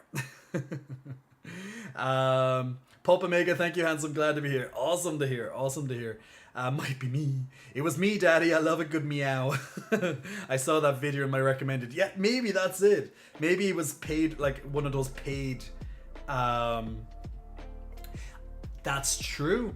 You know what? One of the things I did want to do for my YouTube, now it's still something I want to figure out and I want to get into. I do want to do a couple of reaction videos, but it's pretty much like, what should I react to and stuff. It could be just random videos, sure, and people do that to great effect.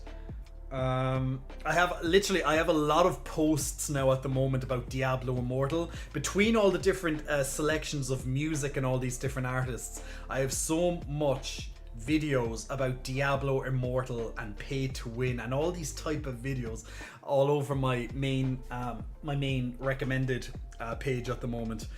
That's because I've been literally playing so much of that game recently. Top 10 best meows. Number 10, meow. There we go. Number 9, meow. Number 8, meow meow. You know, that's a damn good meow. Yeah, maybe I should react to a meow video. Yeah, let's do it. Hey Sir Cross, how are you today? I'm doing good. How are you? So yeah, so I've been playing a lot of Diablo Immortal. Literally, I put out now for people who haven't seen my YouTube channel yet. I'm doing a lot of gaming videos at the moment, but I do want to branch more into more entertainment ones and things like that as time goes on. But of course, I am a huge gamer, so that's why I dedicate a lot of time to gaming and stuff like that. So there's reviews, there's first impressions, types, things like that on the YouTube at the moment. My most latest video is about a first impressions, which takes about the first 2.5 or so hours of gameplay from Diablo 2 and condenses Diablo 2, Diablo Immortal, the brand new game which came out last week on mobile and PC. It's in open beta on PC because there's a hell of a lot of bugs with PC, and it's really annoying. But so I've been playing a lot of that recently. Is this Phoenix? What did you just send me there on Discord? That's not about meows, is it? I just literally just looked. My phone just highlighted there with Discord, and it's like it's Phoenix messaging me about something. I just sent you a real good quality meow, Jay. Okay, there we go. You've answered my question. You've answered my question. Can Jay name all the muscles? Okay, King Hades, let me ask you a question. How many muscles do you think there are in the human body? Does anyone know how many muscles there are in the human body? Let me have a look at this, Phoenix. I'm going to bring up this link.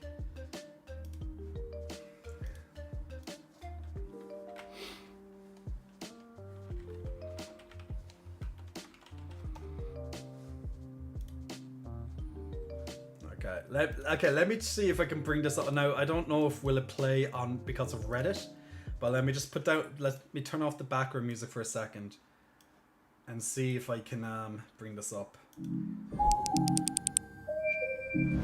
Yeah, too many is the correct answer. Just in case people need to know, there's 600 plus muscles in the human body. Now we can break them down into being like, oh yeah, back, chest, legs. Like we can categorize them into like that big, that big umbrella term. But there's about 600 plus muscles in the human body. There's no goddamn way I can name them all. There's no goddamn way, and nor do we need to either, which is the thing. Okay, one second there. Let me see if is that loading up my browser? No, it's not loading up my browser. Why is that not loading up my browser? It's setting up in my browser page for some reason, even though it's on in it. Fat boy. Okay. No. Okay, let's try again. Thurston. Fat boy. No. Did you hear that?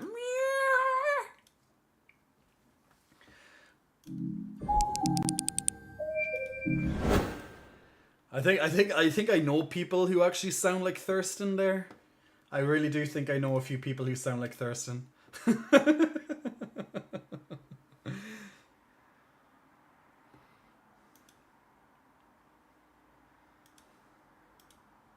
Thurston, his name is Thurston Waffles? Really? Okay, look, just out of interest. Okay, just out of interest. Okay, you twisted my arm. Okay, you twisted my arm. Here we go. So even I can do that.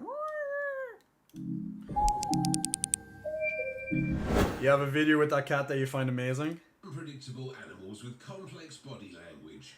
Okay. If you live with a cat, you probably know that they exhibit some strange behaviours which pique our curiosity into loving them. So if your cat got at 100 miles an hour, does your cat suddenly run around the house and then suddenly stop in their tracks? This behaviour is often due to pent-up energy that suddenly overflows. Cats are natural predators, and domestic cats retain this instinct to a certain extent. At times, they will feel the desire to hunt and practice their natural instincts. If a cat isn't getting enough exercise during the day, the racing around could be a way of burning off that pent-up energy. That makes a lot of sense because cats are ancestors, of course, to like tigers, lions and stuff, and literally that is literally, like, it makes all the sense. Like, they're going to have to release their energy. It's like a dog. It's like if a dog has been lazy all day. Well, to be honest, maybe not so much like a dog. Because a dog can remain lazy all day, like literally no energy, and it's just happy anyway. But literally, you would feel bad that the dog hasn't got exercise. So it is, whereas a cat, yeah, generally will just randomly run around. So that does make Another not to pieces behaviour. Can we do another one? Cat's hearing ability is much better than humans. Your cat may just be responding to a bird they see outside the window. Number 11. Why cats bury their poop.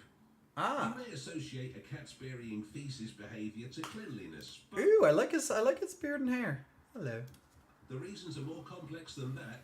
Cat's poop may all smell the same to us, but cats can tell their waste apart from another's, thanks to a unique chemical scent marker called pheromones, which...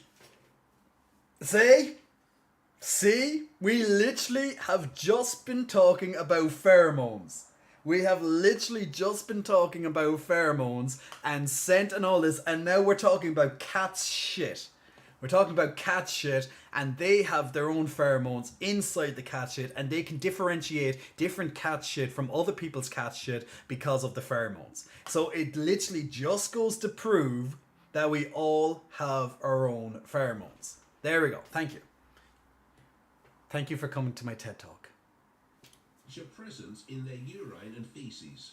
In the wild, cats cover their feces to eliminate odours and prevent attracting the attention of predators. It is also a cat's way not to alert potential prey that a feline hunter is around. That's actually smart. Okay, so that's why. It's not that the cats are just tidy. Cats are deadly. Okay. Noted. Another reason. Although domesticated unequal cat shows you her belly when she sees you. You may think they want belly rubs, but most cats don't even like their bellies touched. Haha. If your cat lays on their back Evil. and kisses their belly, it's their way of saying hello to you. They are happy to see you and hope to get some attention, treats, or pets. While your feline wants... So there we go, people. See? They just want a little bit of attention. They don't want to be touched. They're just like, give me food, human. There's the human. Just give me something. I don't want to be touched, just give me something, you slave. To share a good time with you, a belly up position shouldn't be interpreted as an invitation to pet their belly area. A cat's... Guys, it's like when I take my tits out in the club. It doesn't mean it's an invitation for you just come up and touch it. At least be respectable and ask first, and then you can touch me. If you don't ask, do not come up to me and touch my tits. Exact same as a cat. Stomach is a very sensitive part of their body, as this region protects the most vital organs. So if your cat is laying on their back next to you with their belly exposed, it is a sign that your cat trusts you and feels safe around you. So there we go, people who have cats. Does your cat do that? Or are they literally just waiting and plotting, scheming for your downfall, to push something onto you, to throw you down the stairs somehow, or just to somehow annihilate you from existence? That's the one. See, yeah, Ted is right. You have to ask me, can you touch them? Then you have to subscribe to J for Play. And then once I see you have subscribed and given me the money, then you can touch them. See, we make money on Nights Out, people. Business smarts right there. Number 9, why cats scratch? Cats scratch for a lot of reasons. They may want to remove the dead outer layer of their claws, and they may even want to burn off some energy or stretch their bodies. But more often than not, cats scratch to mark their territory by leaving both a visual mark and a scent mark.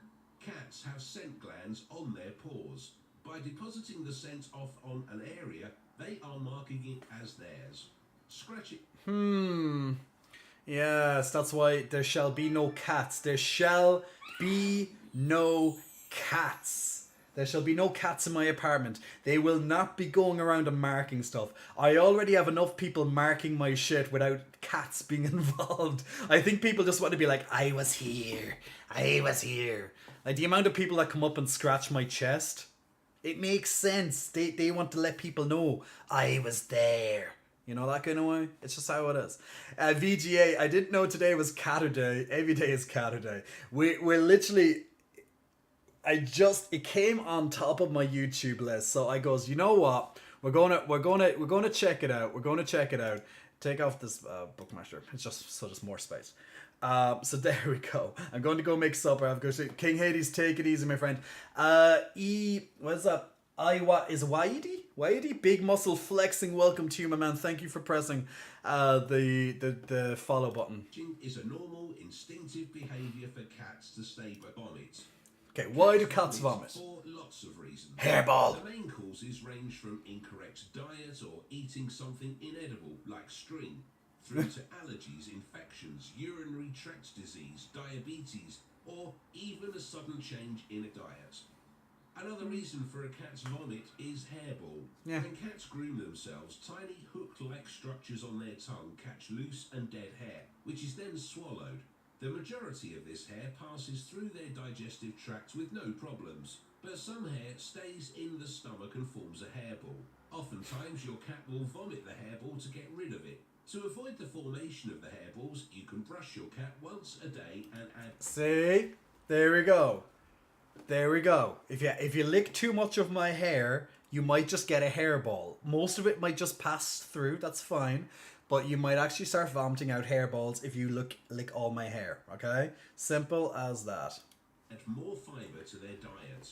Some people think it's okay for a cat to vomit once a week, but it's not. While some people think an arched back indicates aggression. So this is why does a cat have an arched back? Posture is usually frightened or threatened. By arching their back and puffing up, your cat is trying to appear bigger and more threatening to their opponents. I knew that one. Number 6, why cats bite you. Oh, this is a good one. Cats bite for several different reasons. Cats may bite to stop unwanted action or behaviours by humans or other animals, like when you trim their nails or pet their belly. Cats also bite to show affection, but only with gentle and more controlled nibbles. If your cat nibbles or nips a little too hard while playing with you, it's probably just an accident, as an act of playing alone is a sign of love. Of course, a cat's bite can also indicate aggression, but rest assured that you'll know when your cat bites you out of aggression versus when it gives you a love nibble. A love nibble. A love nibble. I'll throw it out the window, and since cats can land on their feet, it'll be fine. It can use one of their 9 lives, right? There shall be no biting. Usually the J in my name is pronounceable, but I don't mind other alternatives. Okay. I could think of a few improvements.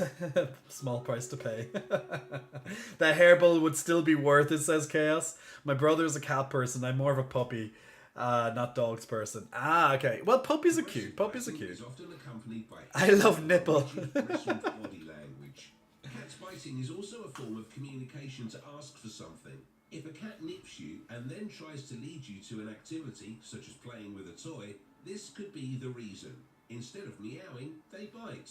Oh, lovely. Number 5, why cats lick you.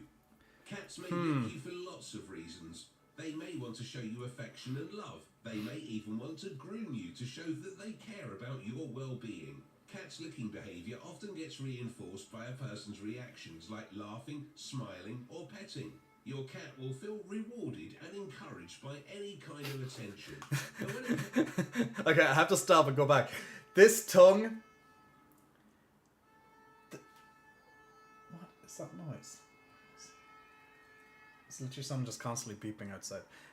This tongue right here is literally... I think this is kind of a good sign of what people are like when my chest is out on stream.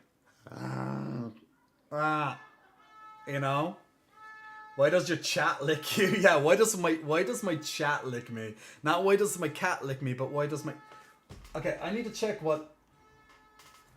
This is really annoying me. There's a really annoying noise outside. Okay, I'm going to put on Stream Raiders while I find out why or what the heck that noise is. 1 second, guys.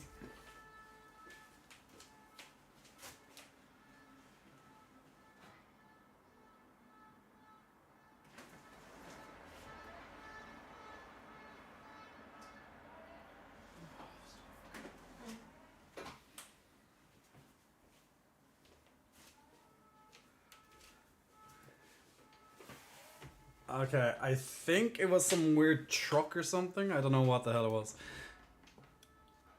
But that could have been just another thing. And I'm just putting it down to the truck, I'm not sure. Okay, so this is a big battle, but we're on our way. We lost a couple of people, but we're still going strong. The orcs are coming in. Defend! Defend! No, the flag bearer is going to die. Okay, I think our main army will be able to take out these incoming orcs. They're coming in nice and slowly, but they are level 10. Coming in for the musketeer. Ooh, nice shot, only Manders. Nice shot right there. Killing off those orcs. The next robbers are coming in, but they're not going to get past my centurion. Okay, we have some mummy orcs coming in. Who is this? Victor. He's just kicking ass over here because it's flying rogue. These mummies are melee, so they can't actually attack flying creatures. So it looks really good. And the last little bit of our force now are going to come up and kill off these higher level mummies, these level 20 mummies. No problem at all for the rest of the group. Elementini. There we go. Good job, people. That was a nice win. Nice battle. Yo, hey, congratulations on your Barbarian Scroll and Kryptonian on your extra gold as well. And of course, everyone else gets some extra gold as well. So let's move on to an unknown. Another orc mission of some sort. And okay, so there's lots of level 10s, just lots of level 10s, couple of level 20s, orcs, robbers, same as before. A couple of oh, even a necromancer, he could be a bit nasty. I'm gonna put down my mage because he can kick ass. He would kick ass here. That's very good. So yeah, I think that's it. I think that's it. Revoke his knee privileges, I know, right? Encouraged by any kind of attention. But when a cat licks you or themselves excessively, it is often a sign of stress or anxiety. Licking helps cats and other animals to calm and comfort themselves. In cats, licking is also a way of marking territory. Your cat wants the other cats or animals to know that this is her area. By licking you, they are simply telling other animals, this owner is mine. I think a lot of us can learn a little thing from cats there. This owner is mine. Everyone running up to lick me now. It's mine. It's mine. Number 5. Why your cat sleeps on top of you? Because they Cats may sleep on you for don't know, different reasons. you know, Cats space. like temperatures of 20 degrees higher than humans' ideal temperature. So when the ambient temperature is colder than this, your cat is going to look for a nice warm area to maintain their temperature. And your body is a good source of heat. Another reason that your cat sleeps on you is because she wants to feel safe. In the wild, laying down or sleeping makes animals more vulnerable to predators. Sleeping on top of a trusted human gives a cat a sense of security as well as comfort and warmth to sleep peacefully. So I could just lick you and claim you. That's at least that's what cats think. That's what cats think. But we'll have to see on that. DigiQueen USA, big muscle flexing. Welcome to you, DigiQueen. Thank you very much for pressing the follow button. So we're just looking at some top the 14 strangest behaviors of cats. Something a little bit different, just a little bit different. Cats also sleep on you to show you affection and love. While cats can be very independent, they do miss you when you are gone from the home for a long period of time and will want to cuddle with you when you get back. Number 4. I see. So although cats are independent, cats don't, they don't give their love, I guess, or their affection as easily as, let's say, a dog would, but they still want some affection now and again, it seems. So there you go. I'm going to get him first as Dankmaster. Uh-oh. There's going to be a fight. There's going to be a fight, people. Everyone's running with their tongues out now. DigiQueen, you're welcome. I'm just here for the arms. We're here for the arms. We like the arms. We do like a bit of gun show. Why cats' pupils dilate. In the wild, cats take advantage of night's darkness to hunt and protect themselves. By dilating their pupils, cats allow even tiny amounts of light into their eyes so they can see better in the dark. During the day, cats contract their pupils depending on how bright it is. Interestingly enough, cats also use their eyes as part of a complex body language to communicate their mood and health. In general, a cat's pupil shouldn't be round in shape. If the ambient light is normal but your cat's pupils are dilated, it can imply that your cat is not relaxed or is stimulated. Your cat could be stressed, anxious, excited, or in fear. Cats also often have dilated pupils during their heat cycle. In situations which produce enjoyment, like when they've just eaten their favourite food. Okay, he does not. Okay, when he's on about enjoyment, this cat does not look enjoyed. It just looks like a cat ready to kill you. Like, Which produce how is that? Like, I'm so happy right now, human. Like, no, it's just evil. enjoyment, like when they've just eaten their favourite food, a cat's pupils may dilate as a reflex. It's important to remember that some health conditions have dilated pupils as a symptom. If there is enough ambient light and no stimuli or stressors, it's time to contact your vet. Number 3, why cats stare at us. Why does anyone stare at us, I guess? They're definitely, they're checking, they're checking. They're sussing the situation. Cats stare at us for lots of reasons. More often than not, they are trying to communicate with us. If your cat meows while looking at you in the eye, they may just be letting Because you know you're they're fit. hungry, You're fit, mate. especially You're if fit. They are sitting next to their food bowl. Cats also stare to show affection. When a cat looks at you with half-closed eyelids and slowly blinking, they are head over heels in love with you. Your Aw. cat knows that their well-being depends on you. If they feel scared, stressed out, anxious, cold, depressed, or in pain, they may stare at you to seek your support. A cat's stare, accompanied with rigid body posture or warning sounds like hissing, indicates a cat feels threatened. Number 1. Why some cats hate belly rubs. Some cats They're casting don't like judgment belly on rubs us, yes. because You're their next, stomach area human. is the most sensitive part of their body. Their soft underbelly protects the most vital organs. Likewise, studies have shown that the hair follicles on a cat's stomach is hypersensitive to touch, so petting a cat's belly can be very overstimulating. Well, there we go, people. Cats don't like their belly rubs. Cats don't like their belly rubs. So there we go. So yeah, so there we go. There's something I didn't think I'd be doing today on today's stream, but there we go. Now we know a little bit more about cats and their behavior. And they're just evil. That's literally it. They're just evil. They're just scheming for our downfall. But yeah, I'm like, okay, so I grew up with cats. I grew up with dogs and other animals as well. So I'm not biased when I say that I prefer dogs than cats. I've had both. So yes, can I love a cat? Yes. Can I love a dog? Yes. Do I prefer dogs? Absolutely yes. Just how it is. That's just how it is.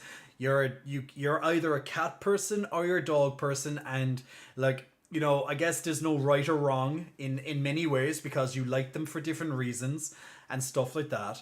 But dogs are the best. Sorry. Your opinion is wrong. Your opinion is invalid.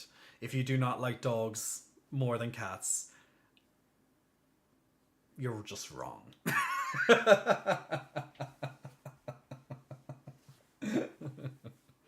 And everyone's there going like, oh, here we go. Adam says, my cat Bella loves belly rubs. Well, maybe, or literally, or maybe Adam, Bella is literally just waiting for the day that she can strike you down for all those belly rubs. You're giving her one extra reason, she's counting it up, every single belly rub. She's just counting it up.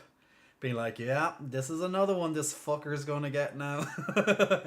She's waiting for you. Sometimes the personality of the animal just clicks with the owner. That's true, and the animal's personality can be directly taken after the owner at the same time. I think. VGA, on July 19th, there's a video game coming out where you control a cat and walk around a city. It's called Stray. I actually heard of that one the other day. I actually heard about a preview. Ted, there's no right or wrong, but you are wrong. Pretty much, that's what I'm saying. It's like, you know what? You're not right or wrong, but you're wrong. Yeah. Suck it, Dark.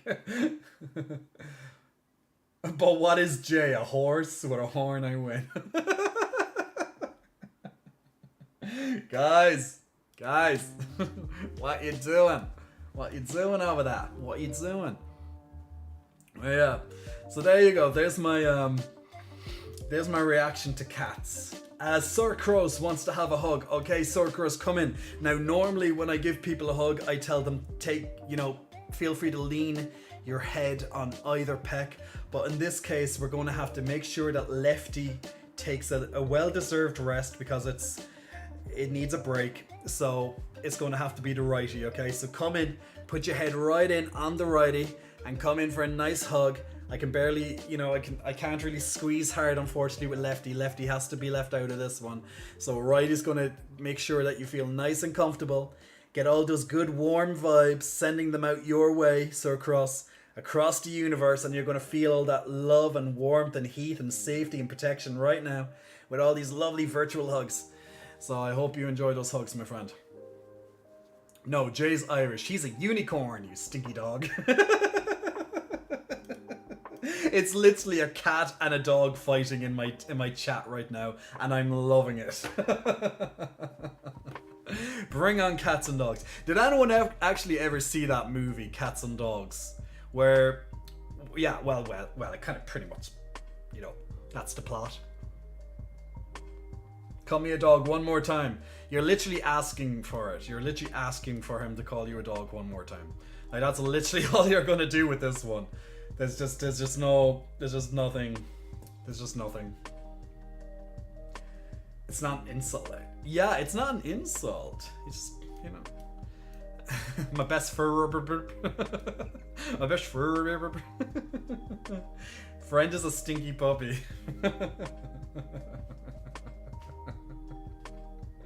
You know what? I'm just a rodent here watching from the sidelines. I can just imagine Chaos there now with like as a rodent, like a rat or something. A cute mouse. He's a little cute church mouse. And he's just holding up these little signs being like, just cheering on, doing his cheerleader routine from the sidelines. Just watching it all. So I was going to play, so I still have to finish off I have to finish off Kena, Bridge of Spirits, but I'm not in the mood right now to play it. So I'm making a change in what I was going to play. I literally have my PlayStation controller set up right beside me and all hooked in and all that as well. Because I was going to play Kena.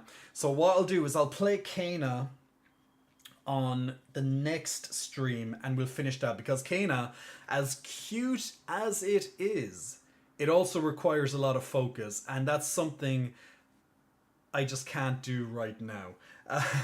That much focus right now. It's like asking me to play Elden Ring. Actually, someone asked there a little bit, a good bit actually, a while ago, and I forgot to answer it, being like, did you play Elden Ring? And I'm like, yes, I did play Elden Ring. I finished Elden Ring. I got the Platinum Trophy in Elden Ring. I loved it. I haven't played it since, and I literally have so much footage of that game and bosses, and I have to make a big gigantic video, and I just never get around to it. I have all the stuff, I just need to put it together, and it would be a massive project, and I literally just need to sit down and do it. It's just like, it's just on my to-do list. But I literally have so much content ready for that game. I just the script itself is very difficult to write because there's just so much in it, and just to get all your thoughts out, and it's just such a magnificent game. It really is just such a magnificent game.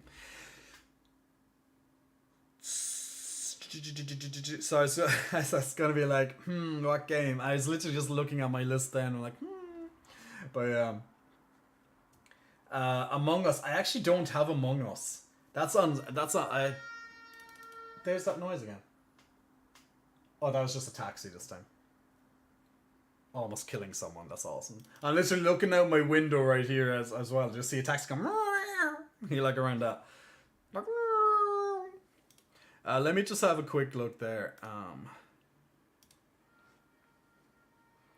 Like, I like where I live, but sometimes the traffic can be just so. Just when they, you know, when people are just being annoying and I just want to go out and punch them. Yeah, that's pretty much me. Just need to punch some people. And I'm not a violent person, but sometimes you just want to punch people. Especially when they're really annoying you. Like taxi drivers and stuff. Just want to punch them. Just need to punch them. I think we could play Among Us sometime. I think we'd have to set that up in advance though. So I think we could put it on stream that multiple of us play a game like Among Us or Among Us on stream. I have no problem with that, but I would want to have that set up in advance. I actually haven't played it myself, but I do know a lot of people. You know, it has been a very positive impact on people, so it is something that we can play. Maybe on Sunday, like on the next stream, we could do that. We could get a couple of us lovely people together, and we could play some Among Us together. But I would want more time to organize that. So it wouldn't be for tonight. So what I'm going to do is. No, I don't want to play that either. I don't want to play that. I don't want to play it. I'm going to play this instead. Okay, so what I'm going to do, I have a game right here, and that's what we're going to play. So I'm just going to go to the bathroom. I'm going to take a 1 minute, be right back. Going to take a bio break, and then we're going to come back and we're going to play a game for about an hour and a bit, and then we go from there, okay? So now this is a game that I've already been discussing already, so this is going to be a game that is that it has been trending for mostly the wrong reasons.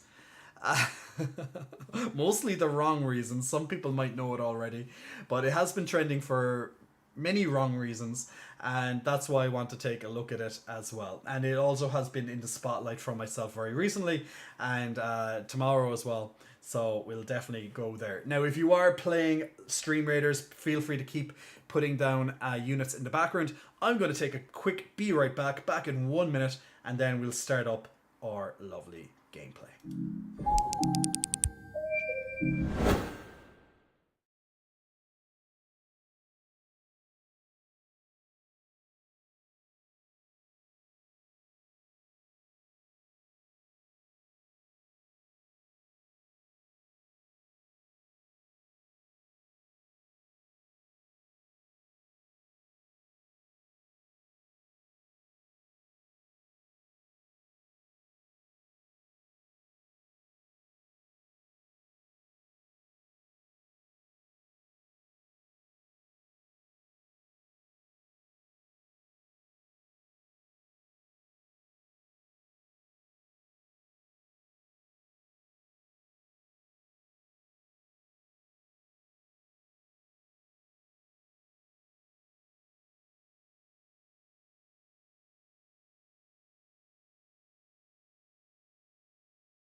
Okay, and we are back. I just got myself a little snack as well because I'm fat and I need food, so it's all good. You know, extra fat right now, feeling good. Lamp Frost, big muscle flexing. Welcome to you, Lamp Frost. Thank you for pressing the follow button today.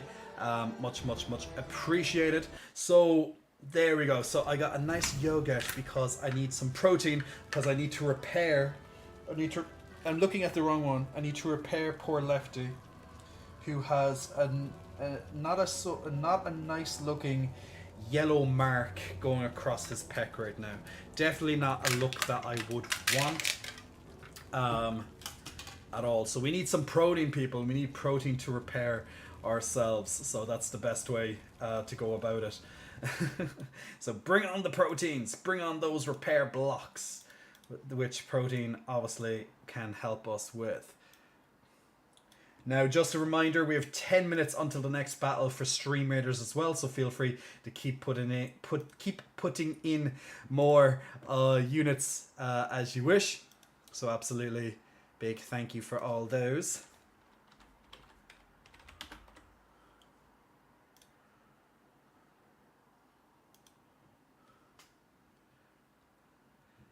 Have you shaved the twins? Lefty needs love. Lefty needs all the love right now, guys. Lefty needs all the love.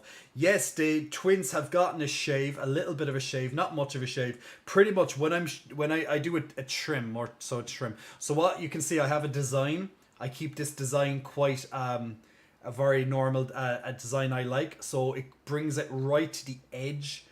And it stops the hair going up here. I don't like when the hair goes up here, so I like to just shave it off so you can see a bit of a design in my chest hair, and then I bring it down the middle around the pecs as well, and then I just do a light little over the rest of the pecs. So I have my way of presenting my twins at all times. So yes, I did give them a little bit of a trim there on Saturday, I think it was, or Sunday.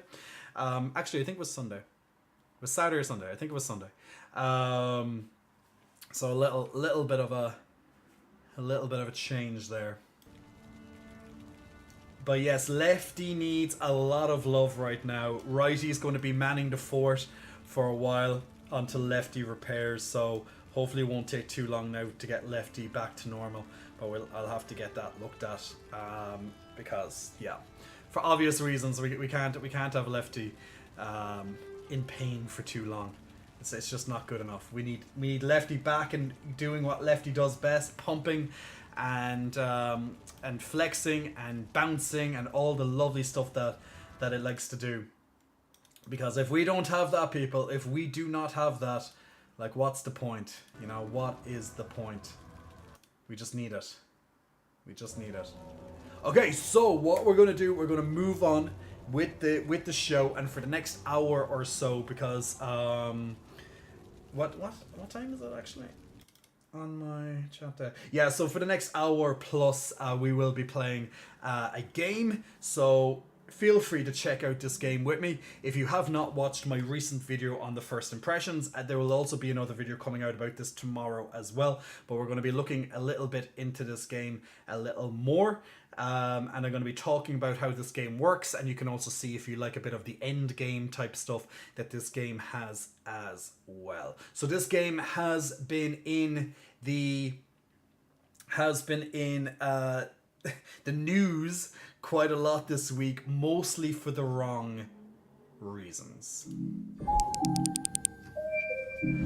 And the game that we have in front of us here is Diablo Immortal. Now, Diablo Immortal released there last week on mobile and PC. Now, on the PC version, it is currently in open beta because there are quite a lot of bugs in the PC version, which is why it says beta when you look at it. So, you know, you just have to accept that there are going to be issues when it comes to the beta. Phoenix, have a lovely night, my friend. Have a lovely night. Lightheart, why are you saying, oh God? Yes. Exactly. So, I have finally reached level 60, the maximum level. Or, well, yeah, that is the maximum level that you can get in this game. And then it goes on to Paragon system after that, which I'll talk about on the next one. Now, the character below this was the character that I used the first impressions on. I started with just the first impressions, and then I continued on with my Crusader. The gear looks pretty badass though, but we'll go into it. So we just wait for this load. Now once again, you can play this on your lovely mobile phone. Don't you have phones? Don't you have phones? As the famous meme says, don't you guys have phones? But yes, so what is this? Members, roles, applications, new members, accept, emerge. Let's go. Awesome. Okay, so let me start by saying I had words with it, Blizz Ent Dev, and let's just say they knew the cash shop was a massive problem. Oh, they know it's. I have no doubts that the developers of this game know that the cash shop is horrible. Now the game itself is a good looking game. The gameplay is very good. It's a very entertaining game. Username Conasatatu Sexy Conasatatu on Tá go moi buegas le dia agus a Conasatatu Féin Macara. So the game itself is a really, really good game. So the gameplay, all the systems, the depth of the systems is fantastic. It is a very deep game. The problem with this game is not the gameplay, because the gameplay is very much Diablo. Anyone who plays this, and anyone who has played a Diablo game before, especially Diablo 2, especially Diablo 3, will definitely be like, yeah, this is a Diablo game, because it is. Okay? So they have done fantastic work in making this feel like a Diablo game. The biggest problem with this game is exactly what is right here on the first icon, which I'm just circling around at the moment, and that is the shop, the cash shop of it. The game is expensive. Over the top expensive. However, I'm not going to focus too much on that right now. I mentioned that in my first impressions, and I do have another video coming up which I will be examining that cash shop very, very much in depth. Okay, so I have a video coming out about so I have 2 more videos about Diablo Immortal, and that's going to probably be the end of Diablo Immortal then. My first one was a first impressions, kind of the leveling side of it. The second one is more of an end game focus. So what is it like when you reach max level? Is it worth it? Do you think you'd enjoy it? These are kind of the things I'd be answering. And then the third video is going to be a very big focus, deep dive on the cash shop and how predatory the cash shop is. So yes, the cash shop is a gigantic problem in the game. It's over the top. It uses every single pay-to-win monetization model probably possible. It's very predatory. It uses typical, psychology that many games and marketers would use just to get money out of you. In saying that, it does not require a single penny to play. And it doesn't. I can stand here and say it does not cost a single penny to play. But then again, any free-to-play game can tell you that. You don't need to. However, if you want to take it very seriously, you will have to pay money. And that's pretty much what you're looking at here. However, you can play and you can finish the main storyline, which is probably what most people will do and probably give up shortly after that, okay? So you can definitely play through the main storyline. So let me show you the map, the main map of the game. The map of the game is pretty large. There's a lot of zones. So you start off here in the Ashwall Cemetery. Now, since I'm level 60 and this is in hell difficulty, everything is 60 plus, okay? But you start off here in Wortham, then you go to Ashwald, then you go to Darkwood. Then you go over to the main city hub of the game, which is called Westmarch. After that, you're going to head over to the Shashar Sea, the Library of Zoltun Kulle. You're going to head down to Bile Fen, then you're going to Mount Zaven, then you're going to go to the Frozen Tundra, and finally, you're going to go to the Realm of Damnation. So all of these areas, they're big, and they're quite big areas. You know, there's plenty to do in these areas, more so once you reach max level. So it is, you know, a really well realized game, and people have to acknowledge at least that part of it. Now, will they add in more areas and stuff like that? Possibly, okay? Because the game probably isn't finished as such. They'll probably add on more things as time goes on. More content and stuff like that. More ways to get more money out of you as well, of course. So the game is pretty large. It will take you probably... it's kind of hard to really put it mark, but anywhere between 20 to 30 hours. You can get 20 to 30 hours or thereabouts. I can't remember my exact timing on it. Is there a /played in this game? Is there a way to do that? No. I was trying to think, is there a way that I can find out how much time I've played and kind of make a rough guess on it? But you could probably get to level 60 in about 20 or so hours, okay, of gameplay. Approximately about 20 hours. So that's 20 hours of free gameplay. Okay, and you will most likely for the most part, have a good, entertaining experience while playing the game. Once again, the problem is that if you want to progress further into the game, especially if you want to,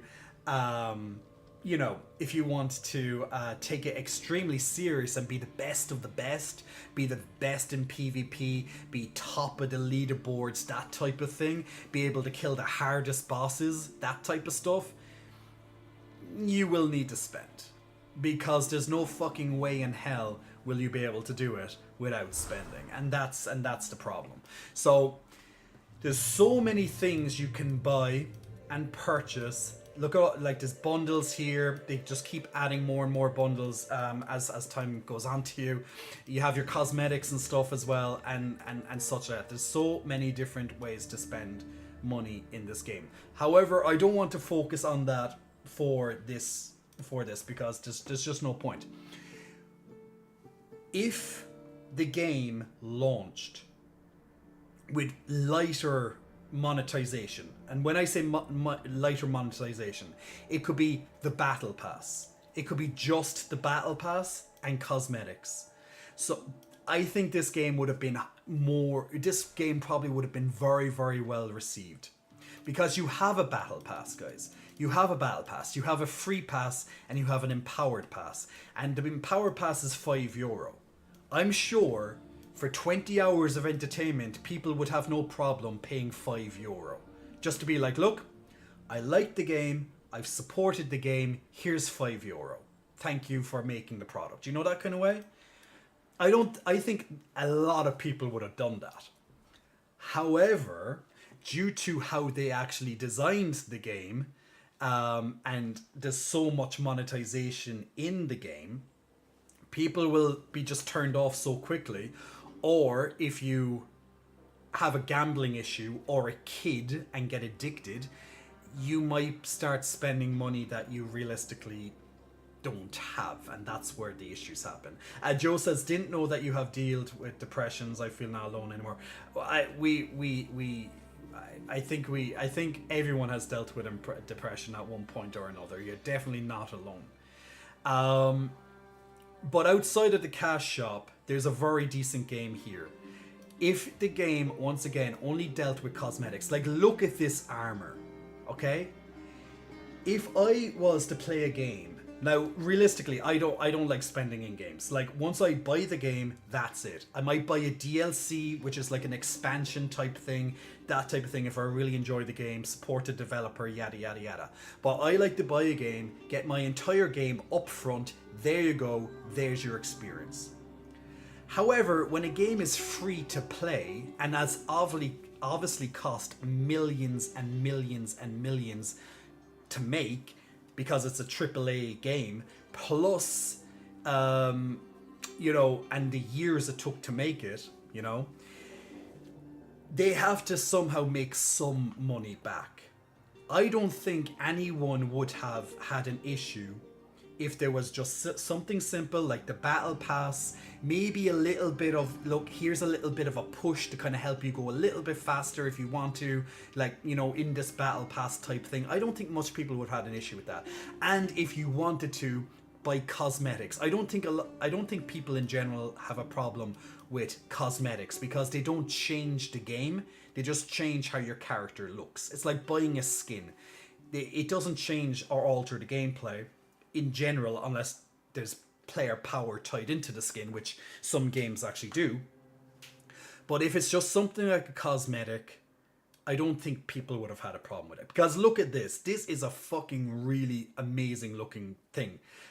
Set. If I was to play this game for 100 hours or whatever, I don't think I'd have a problem if I paid €15 or whatever to get a cool looking skin and I've got like 100 hours of free gameplay. I think that would be fine, personally, because I can make that choice. It's not enhancing. The only thing it's enhancing is, well, I'm looking at my character and it looks fucking badass. You know, that's the kind of thing. Because these sets do look cool, and there's not that many of them at the moment. There's only a couple. So if you had this added into your game and just this, I don't think people would have had problem. The problem is that there's so much monetization in the game that, yeah, there's a lot of people rightfully pissed off, and it's absolutely all over the news, and people are just trashing this game. Does it deserve to be trashed? Yes, for the monetization. But the gameplay should not be overlooked, because the gameplay is fantastic. The depthness is fantastic. Once again, ruined by the monetization. So the developers should be applauded for the gameplay, and probably the upper management, the marketers, the business heads, all that kind of stuff. You know, they should be laid out and fucking quartered for the amount of monetization they added into this game, and, you know, they think they'll get away with. So the best thing that people probably can do, play the game, enjoy it, just don't spend money in it. Or if you do, a couple of euro, just to be like, look, thank you for a bit of the, you know, you played it for, like, you finished the game and here's €5 or something small like that. Just be like, yeah, thank you. Or just better yet, look, there's going to be plenty of whales, as we call them anyway. There's going to be plenty of whales that will put thousands and thousands and thousands into games like this. They'll get the money from them. But I think the more people that don't support the game financially, the better. Because that will show them this is not acceptable and you can't put this fucking bullshit out into the world. So the more people that do that, the better. Now, what also needs to happen is that more countries need to regulate games. They need to regulate the gambling side of games. Not the content as such, like the gameplay, but the gambling. The gambling is going to be more worse than any little bit of pixel violence or whatever you see in a game, you know? Like, yeah, some games can be very violent, but that's not going to really harm someone compared to financially destroying them by all these loot boxes and monetization predatory practices that are in these games. That's why countries such as Belgium and the Netherlands have banned loot boxes. This game cannot be sold in Belgium or Netherlands because there effectively is gambling in this game. So more countries need to take a stand as soon as possible. I think Spain has just brought out legislation, or it's about to bring out legislation also to a similar effect, banning gambling in gaming. I have to look into that article a bit further. But they literally just brought that out the other day. I don't think it's in effect yet, but it will. So if more big countries, let's say France, Germany, Ireland, the UK, well, UK especially because it has a much larger population than Ireland, but if countries like that, Germany and France and the UK in particular, all ganged up as well and was like, we don't want loot boxes, we don't want gambling in our games, that will literally destroy all these games. That's tens of millions of potential players lost, and that will then cause companies, and that will be really the only reason when companies stop, because companies will continue to see how much they can get away with until, you know, it just takes one company to go a little bit too far, a little like Battlefield, a little bit like EA, just going a little bit too far and destroying the fun for everybody kind of thing with the abhorrent practices they've been using, especially in things like FIFA as well, and all those card packs and shit like that. Even like Hearthstone is just a money pit at the moment, and games like that. And pretty much any mobile game is a cash cow. If you play a mobile game, it's just, you're just waiting for it to shine all these cash, spend money. The best advice I can probably give is just don't play mobile games until this shit eventually gets sorted and regulated. It has to get regulated. Companies aren't going to do a damn thing until it's regulated, and that's the only time they will fix this game, or fix a game. If a couple of big countries like France, Germany, UK, etc. come out and ban gambling, you know, there's a good chance that games like this will have to either change a couple of things inside it. I don't think this game can actually change anything now, because if they were to change something, one of the whales or lots of whales could be affected, and they'll feel like they have lost. They will feel like they have lost money, and then they can complain, you know? So like, let's say if you put $5,000 into this game, which isn't much, by the way, as far as the game is concerned, because this game is crazy for what it asks you. If you put that type of money into this game, and then eventually, let's say a year down the line, Blizzard had to, you know, take out lots of things of gambling so it can fit into certain countries. You know, you might have lost that advantage that you paid $5,000 for. You might have had the advantage for quite a while, but there you go. Since the game is built around the cash shop as such right now, there's no real way to take it out without affecting people who have financially invested in this game. You know, they could have a lawsuit even on their case like that, but it's kind of hard to tell, you know. Curtis Manga, big muscle flexing, welcome to you, Curtis. Thank you for pressing the follow button a few minutes ago, my friend. And I'm every Tim, big muscle flexing, welcome to you. Thank you for pressing the follow button. Chaos, companies probably don't want regulation, makes them more money. Yes, companies don't want regulation. Of course they don't. But to be honest, I think the only way for the games industry to improve at this stage is for governments to step in. Because the more and more they try to suck money out of people's wallets, the worse and worse the industry is going to be. There's still amazing games out there that you can pretty much just pay one time and you got the game and that's it. Maybe some DLC. But for every one of those games, there's probably 20 more games there ready with loot boxes and other predatory practices just to take your money. So we're not going to be focusing on that in the gameplay. What I'm going to be doing on this video tonight, so I had my piece about the cash shop, and once again, you can play this game 100% all the way to the finish, as in finishing the main story without touching a single cent.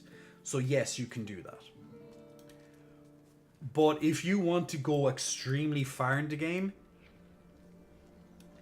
your wallet will be demanded. Unless you want to wait years and years and years to get anywhere. And even at that, you still mightn't actually get anywhere near the power others might get. And there's reasons for that.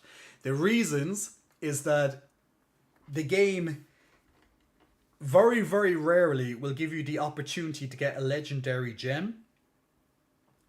Like maybe once a month you might be able to get a legendary gem, and that's a once a month token for a chance to get a legendary gem, but that's only a chance to get a 5-star. So the chances that a free player will ever get a 5-star gem, which is the best type of gem you can get in the game, is practically zero.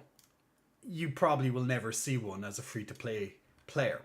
However, if you throw in money, there's a very good chance you will get those gems. But you will, but then to upgrade those 5-star gems to their max rank will cost you approximately $50,000+ just to do that. And you didn't hear me wrong, people. It will cost you about $50,000+ to upgrade the gems in this game to their max value, and that's average. That was done on math.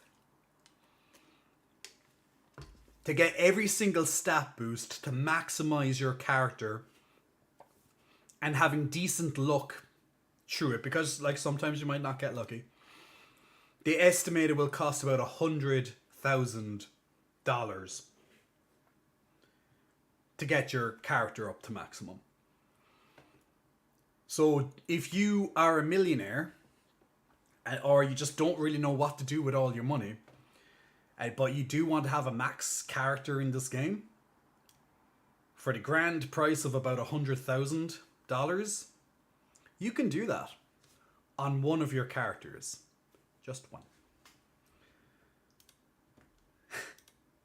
Madness. So, that's the reality, and that's why this game has been getting all the bad press, and it deserves such to highlight the ridiculousness of it. But the gameplay itself, once again, is absolutely fantastic. And that's what I want to focus in on for this bit of the stream. Hey Deaththorn, hope you're keeping well. Hope you're keeping well. If I was a millionaire, I will invest in you. Yo, hey, please become a millionaire and feel free to invest in me. I would gladly appreciate that. I think I need to find like some sheikh, like a rich Saudi prince or something like that. The oil people and all those, you know, those tech giants and all these things. I think I might have to find one of those to just show me a couple of million. That'd be nice. That'd be really nice of them. I would like that a lot. But look, it is what it is. So what I'm going to do is I'm going to just showcase one of the dungeons in this game. And we're going to go from there. Actually, first I have to spend a Paragon point. I just see it flashing on my screen being like... Near, near, near. So this game does automatic navigation as well. So if I actually didn't really think I liked it when I was doing the first impressions, but now I actually do. Because I can actually just let my character run to the entrance while I start looking at other things on my list. Of things that I might actually want to do. So, so at level 60, the Paragon system unlocks, and that allows you then to keep investing further your points in the game. So at the moment I have Vanquisher and Survivor. Vanquisher is more about DPS, Survivor is more about being a tanky. So if you want your character to survive longer and things like that, that tree you'd want to invest more points in. I've been investing a little bit more in damage, although now that I think about it, I probably... Can you actually unlearn skills? Unlocks after learning a skill from the civilization. Gain power from... Okay. Because it would be nice probably as a Crusader to be a bit more tanky. Because these are permanent increases onto your character. So it's quite nice. So I'm almost thinking of changing suit and just adding on maybe a little bit more health, armor and stuff like that. It could be very, very useful. 30%. Even if I just bring 6 points just to bring me to here, this will be a big increase as it is, because it takes way too many points to go further. But I might do that on my next go. And yeah, I might. Ooh, this one also gives me a lot of life. Also, what I might do, I'll just invest 1 point here, and then I'm going to invest 5 points eventually into here, and then just get this one. So I need another 6 levels to do that. So that means 6 more Paragon levels. So I'm going into a dungeon now. I'm looking, the game is looking to find me a group. So I'm just going to see if the game will find me a group. For this hell difficulty, I need to have at least 2 players, which we already have. But it's never a bad thing to have a full party. Now, a full party will be 4 players. The maximum content you can do in this game is currently a raid, which involves 8 players. So, can we find more people? Or not? The game's still looking for more. Now, I'm surprised actually. There are a lot of people that I see. Okay, now we're just 3 out of 4. There are a lot of people who are already level 60. And I'm actually shocked. Like when I look at some people's levels, like I have a guy in this party who's level 22. He's level 22. And I'm going, how many hours have you even slept? That's one thing. It's like, have you even slept in the last 6 days since this game came out?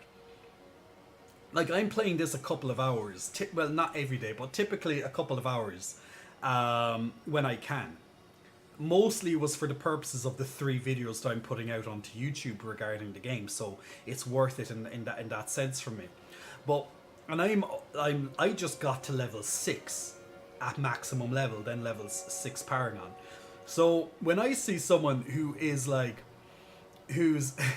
you know, so many levels higher than me right now, it just makes me wonder, like 16 Paragon levels, that's a lot of hours extra than me. I'm like, have you slept, man? You know? I don't think he slept.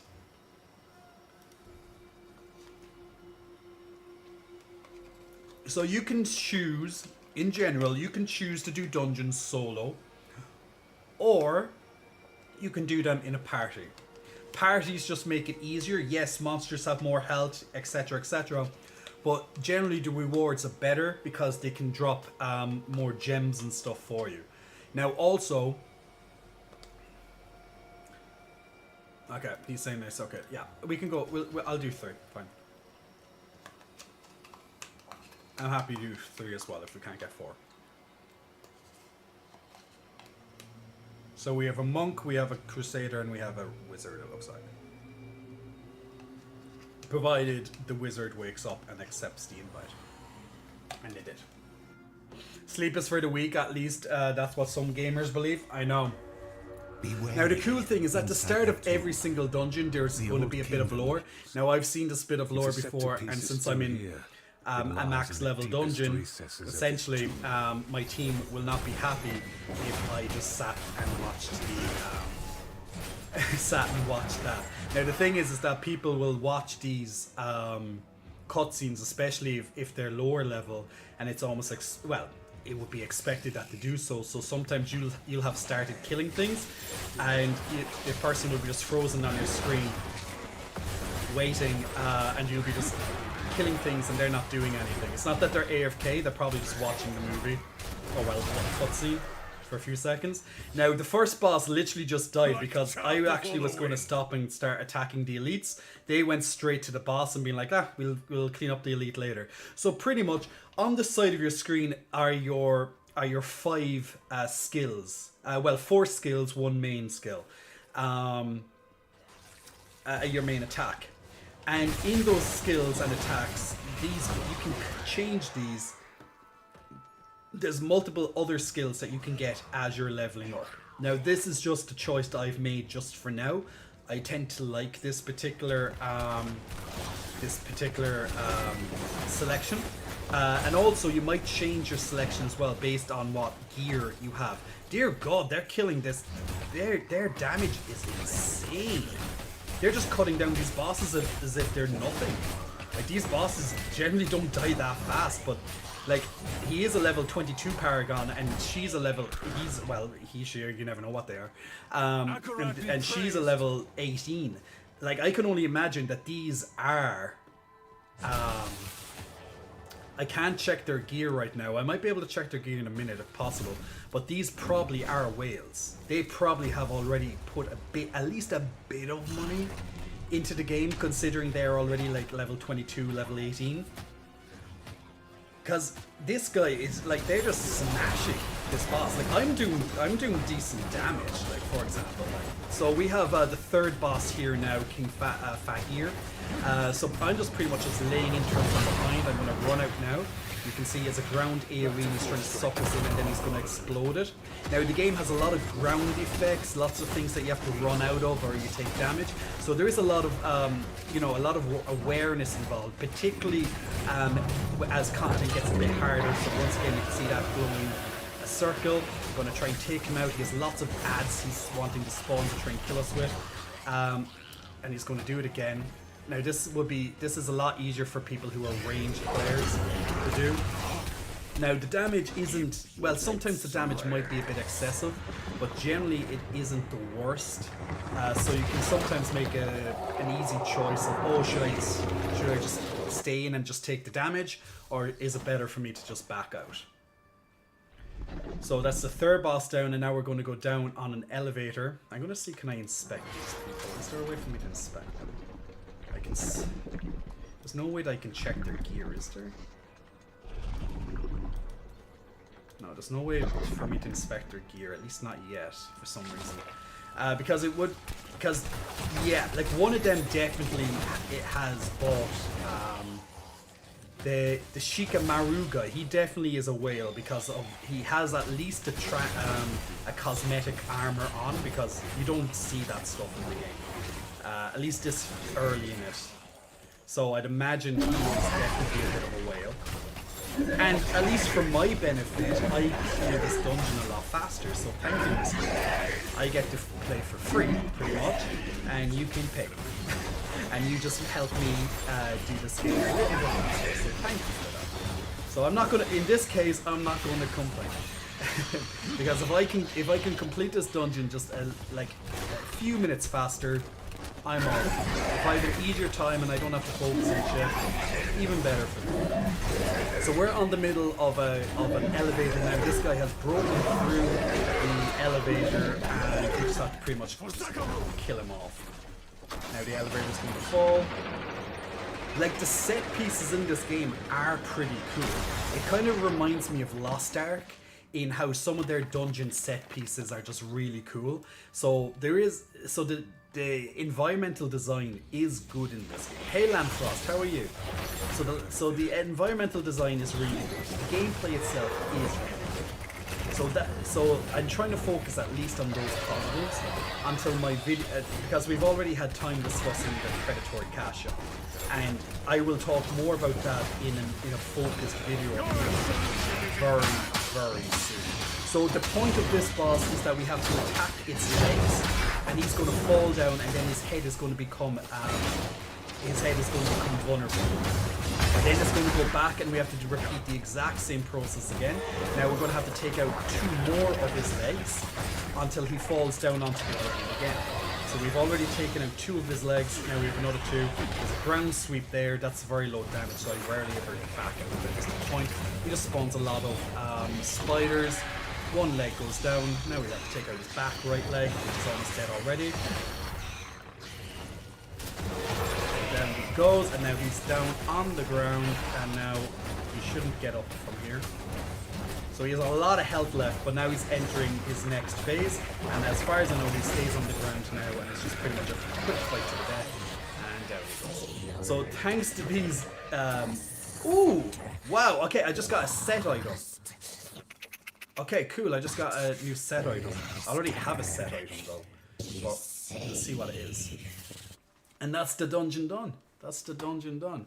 Nice and quick, thanks to these 2 whales. So much appreciated. Now, when I finish a dungeon, I'm going to get experience towards my battle pass. So that's going to be 20 easy experience towards my battle pass. Barely even have to do anything there. And some other progress would have went up as well. So that's awesome. For me, that's awesome. So I just got a brand new... Ooh, I also got a tiny increase in my gloves, it looks like. So I'm going to have a quick look at those gloves. I'll just put in this for now. But most importantly, I got a brand new belt. And that's what I'm going to be looking at, because I want to see what I can get with this belt. So I just got a set item there. I already have a set item, as mentioned. I have to identify it, so I have to bring it to town. Use it And well, I'm going to see friend. what it brings me. So let's see. It seems to be a bit of a downgrade, at least in terms of score. In terms of stats, it seems. However, let me have a look at what the set is. Now, with a set, when you get 2, 4, and 6 items of the same set, you'll get additional bonuses, which could definitely, change up your gameplay considerably. So it might not always necessarily be about the attributes, the stats and stuff, but it could be about what's here. So Istar Abud, I don't have another one of these yet. It's still very early in the game. So each time you defeat an enemy, you gain 30% increased movement speed for 2 seconds. Damage dealt increased by 2.5 for every 5% movement speed. Each time you defeat an enemy, you have 10% chance to gain an orbiting soul orb. Okay, well, what I can do is I can put that into my storage, because I might need something like that in the future. You never know. So I'll keep that in the storage just for now, at least. So not the worst thing in the world. So although it would have been nice if it was something I don't have yet, at least I have, an option for maybe the future. So all good. So pretty much I got some extra battle points there, and I also got, experience towards my next Paragon level. So nothing amazing, but, completely fine at the same time too. Ah, yes, I can check his gear. Let me have a look at what he has. Okay, as a Blessing of the Worthy. He's a bit of a whale, but not too much yet. Ooh, is a level 6 of this. Okay, yeah, he's been whaling. This guy's been whaling a bit. He's a 2-star. He's a 2-star, but it's only 3, and a 6. He has a 1-star. Okay, so he's not a massive whale. He's a little bit of a whale, but not a massive whale, just based on his gem numbers. However, he has rank 7s in all his slots here. So he has been farming quite a bit, to say the least. So he's been farming quite well. He doesn't have much rank 2s over here. So he's not big of a whale, but he definitely has paid some money, not only to get this cosmetic, but also for some of the sockets and things that he got.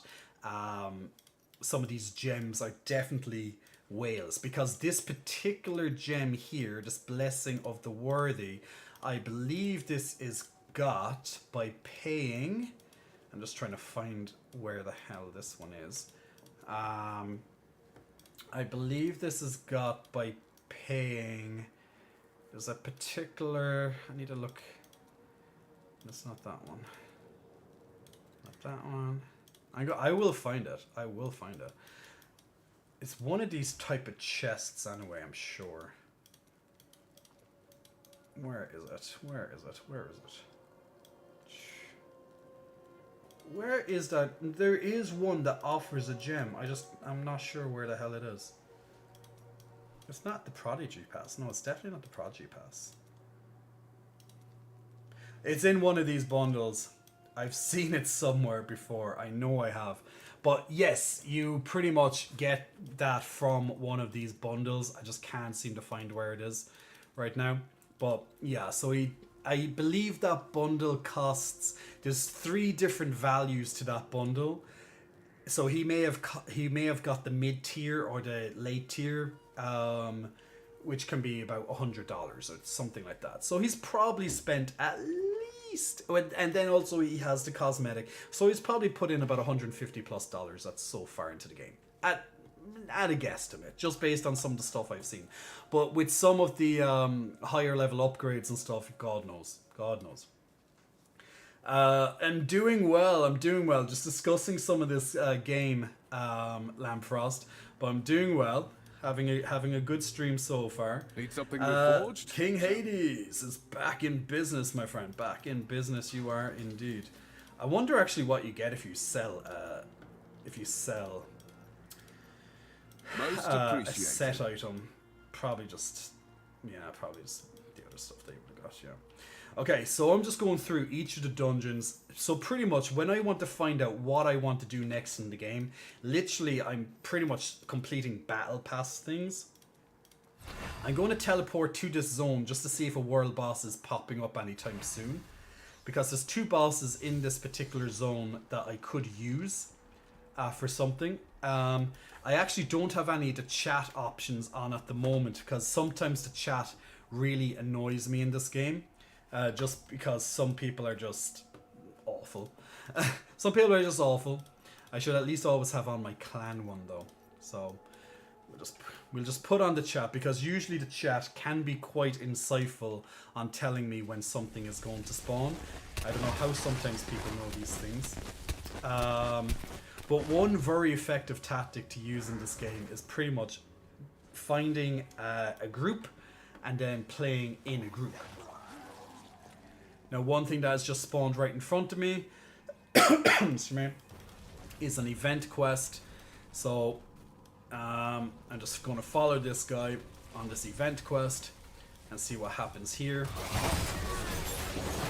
Okay, it's just asked me to kill a few things, which is generally, and take the map. That's pretty much what nearly all the quests are going to be like. Okay, come here, kill this thing, pick up this thing, or you know, that's kind of how it is. Find a sand scorpion's hidden trail. Now, pretty much, I like the automatic navigation can be so useful at times. It's just like I can just sit back and just like run and just look at other things. Okay, so I moved the bookcase. So there seems to be like a hidden lair or something here by these mad bastards. So the gameplay itself is quite fun. Now obviously it will get a bit repetitive because you're constantly killing so many, you know, you're killing so many things all the time.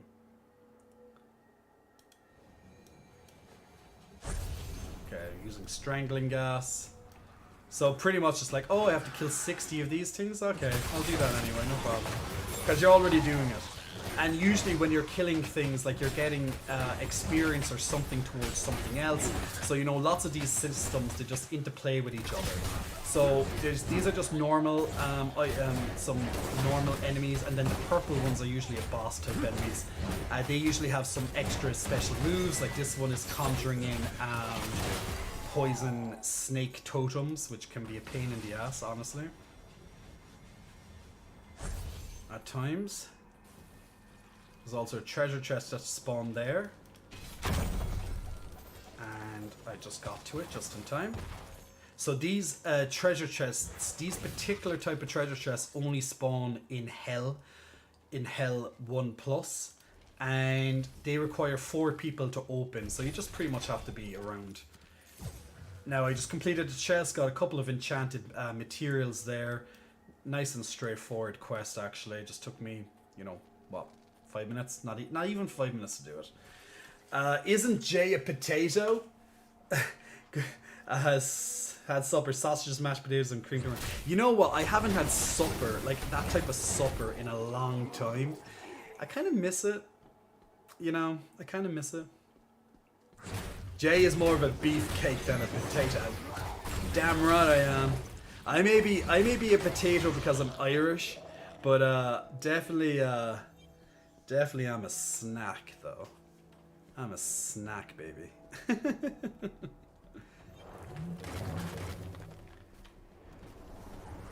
So I'm pretty much just like running past all these monsters, as you can see. So many monsters. I'm just looking around, seeing is there anything that I can find when I'm down here. There's these lost pages which can be very useful, but I don't know where you find them. They just seem to kind of spawn around the map randomly. But I also can't be asked looking because it just, you know, it could take ages. There's also chest right here. We need one more person though to open it. So there's 2 guys standing here waiting. If I see another person coming, we can open up that chest. But yeah, here we go. This is the 4 people we wanted. So these chests, like, they require 4 people. I don't know, is there like a higher chance that you can get some good items out of it? But so far, with these chests, I've got nothing but like blues and just and gold. Like nothing really useful. I'd imagine there is a chance to get like higher items out of it. But have not saw any yet. I only need 125 more redeem points for low lighting flags. Well, being a subscriber, if you ever want to subscribe and support the stream, not that you have to, King Hades, but you actually get a lot more redemption points per couple of minutes while you're actually viewing.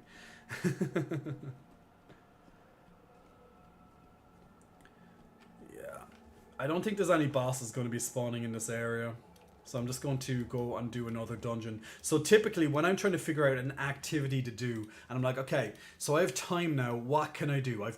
If I've done all the kind of main stuff that I feel like I may have needed to be done already by this time into the game, then I'll just pretty much look at my activities and be like, will I do like some PvP battleground stuff? Do I need to raid the vault? Is there a dungeon I haven't done today? Now you could keep running more and more dungeons as much as you realistically want. You can just farm your battle points. The game doesn't stop you in doing that. All what's going to stop you pretty much is that, well, it might get a bit boring seeing the same thing again and again and again. When I can, I will subscribe. Absolutely, my friend. No pressure at all. Just a tip. Just a tip. Just the tip. Just the tip. Okay, let me go and do a dungeon because it does... See, there comes a point. This is why I find it hard that like some people are like so high level at the moment, like Paragon level. Because I'm like, how are you not bored? Like, I find it hard to keep like what pushed me to level 60 was the fact that, well, A, I wanted to see the storyline, and B, I wanted, content for my next 2 videos, right? So that, that was an easy choice for me. But for people who are just there, just playing like and much higher level and stuff, I'm like, how did you have the will to do this? We're gonna try a challenge rift. Now the challenge rift might be a bit too high level for me. We'll see. I'm not quite sure, but we can have a look. We're a level 15, possibly. Ooh, it gives me a lot of these though. I could really use this, which probably means it's gonna be hard. J is all the alpha and the omega. Okay, so this is a challenge rift. Now a rift is pretty much an instant portion of the game. It's like a solo dungeon. Now you can play this as a group as well. Okay, so they're not too hard, as in they're not giving me an indication that this is out of my level. So this should be doable. Theoretically it should be doable. Now some of these challenges, until you get high enough gear, they're just not possible. They're realistically not possible. One of the biggest factors in the beginning, let's say about 10 or 12 of these challenges, is that eventually you're going to have to get to level 60 because the monsters are going to be outpacing you. But then the next stumbling block is going to be, okay, you don't have enough Paragon level yet. The game has determined that you're not strong enough. Whether you are or not is besides the point. The game puts a barrier on you that the enemies take less damage, but they do more damage to you. Because you haven't met, the game's criteria. Which, it's a bit meh.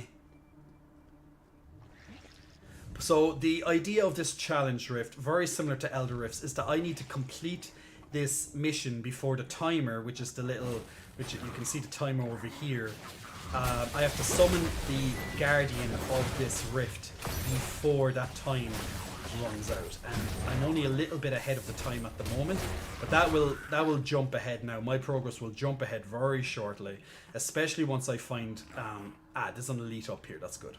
So all I have to do is just gather a lot of enemies together, and the more enemies I can kill in quick succession, the better, because that's going to bring me that's going to bring me more progress percentage. Now, killing elites like this yellow guy here, now they can be yellow or blue.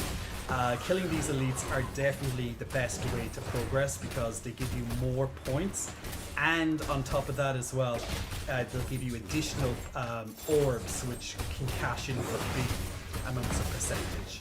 So the more of these type of elites that you find, the better. And they're generally only a little bit harder than regular monsters. So I'm going to jump, I'm almost halfway there now through this rift. So that guy just shot me way ahead of the time, so that's exactly what I needed. Now some of these enemies can hit quite hard, so this rift is quite challenging in terms of how much damage is being done to me. And also like the Rift Guardian. Now some Rift Guardians you might get lucky and it might be one of the easier varieties, but then again you might get unlucky and it might be just a bastard. And you have to be very careful, because they might be just hitting a bit insane, or they have lots of moves that you have to just run out of. But yeah, there's some easier than others. That's pretty much the point. And you don't know who you get until you get to the end. So if you fail it, you can always just run it again, and maybe you might get a different guy the next time. So I'm just going to run through these until I get to the elites. Here, blue ones. Now, blue ones means that they're in a pack, that you have to kill all of them before you get the rift progress. And the yellow one is an elite that's on his own. Usually takes longer to kill, but they also give you a little bit more rift progress as well. End of the day, as long as you're getting your rift progress, that's all what matters. Now I'm just kicking ass and just bring them all together. I have lots of AoE type moves. That's why I'm trying to get as many of them together when I'm fighting as possible, so I can take them down. The problem is, of course, I'm going to be taking a lot more damage because there's a lot of them hitting me. So a bit of risk reward. I'm almost done, about 90% done this rift now. Until the Rift Guardian spawns, I'm way ahead of the timer. Timer is not an issue realistically in rifts for me. It just depends on how difficult they hit, or else if I don't have enough combat rating, which is pretty much gear score or level, to achieve it. So the game likes to gate you to make sure that you don't get too far.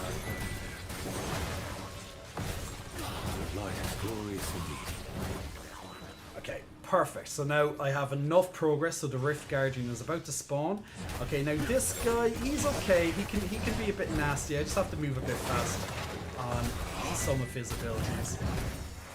So I have to watch his tells. It's that toxic spray, can be very nasty.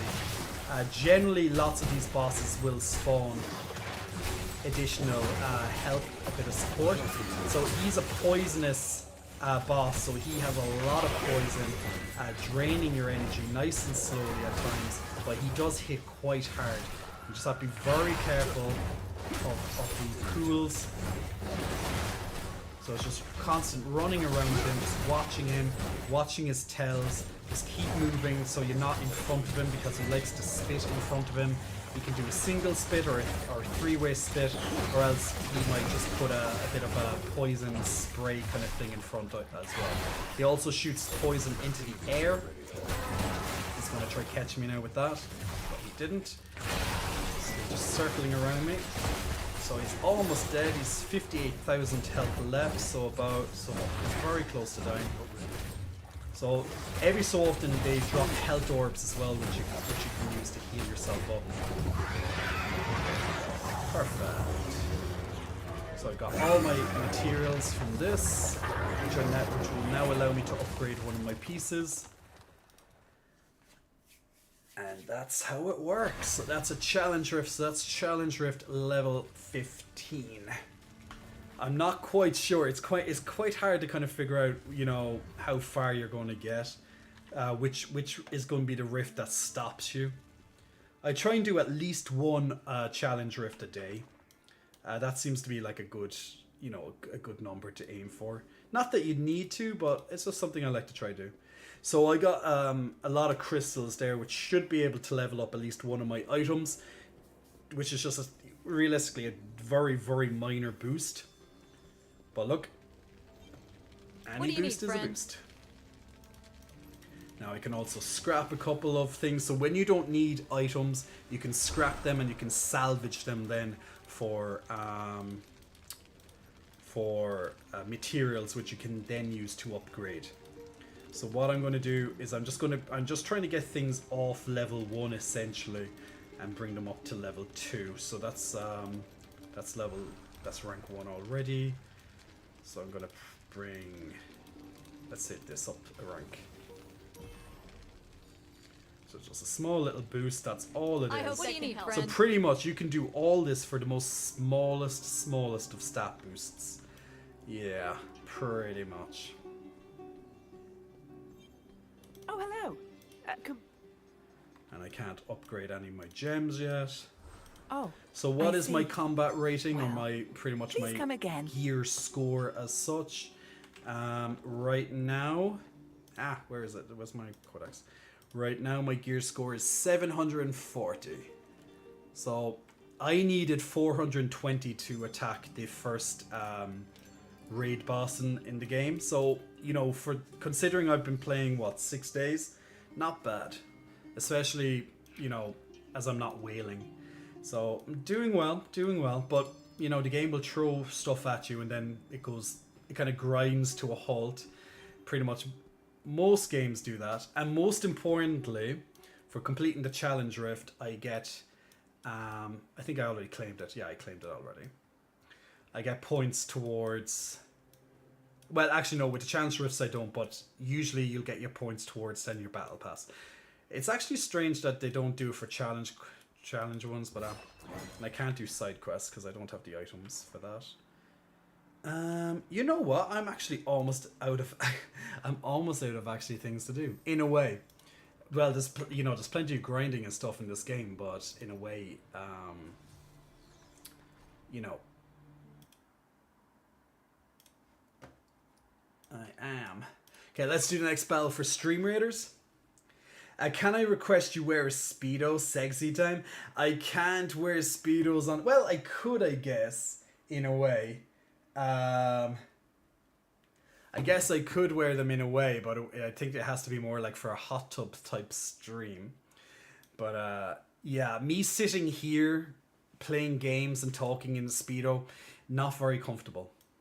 Speedos are very tight, and I do not like tight things on me for too long. Congratulations to Rod and also to Lightheart.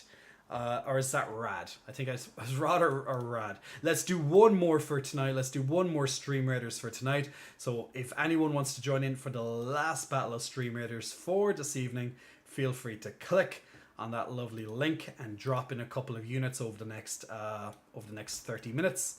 Or just one unit if you don't have time today. Yay! My Templar went up another level. Woo! So we'll just do one more for this evening. Okay, let's jump in and let's do another dungeon, which I haven't done yet in Hell mode or Hell difficulty. Have I done Temple of Namari? I have. Mad King, yes. Vagan Tower, yes. Tomb of Fafnir, yes. Destruction's End, yes. Kickers at E-Rapids, yes. Actually, I don't know if I've done Cavern of Echoes. I don't think I've done Cavern of Echoes. I don't think I have. But it has an increased chance of dropping a set. Okay, I'll do this one. I don't think I've done this today. It's not too important if I haven't done it. Curtis Mango wants me to blow him a kiss. Mwah. Make sure you catch that kiss, my friend. Now, yes, I have a few. Navigate to the comments. I have a few requests built up, and I'll get them done once I finish this dungeon. So I'm up in the frozen tundra, so as you can imagine, nice icy zone. I actually didn't spend that much. This is probably my least visited zone so far. I just haven't spent much time here at all. Ooh, a boss just spawned though, which is interesting. I rarely get to these bosses first, so I want to actually kill them. If I can. Let's hope I don't die. That would be nice. But yeah, there's a lot of monsters around here as well. Right? Yeah, there's a lot of health orbs and stuff. Do my ultimate.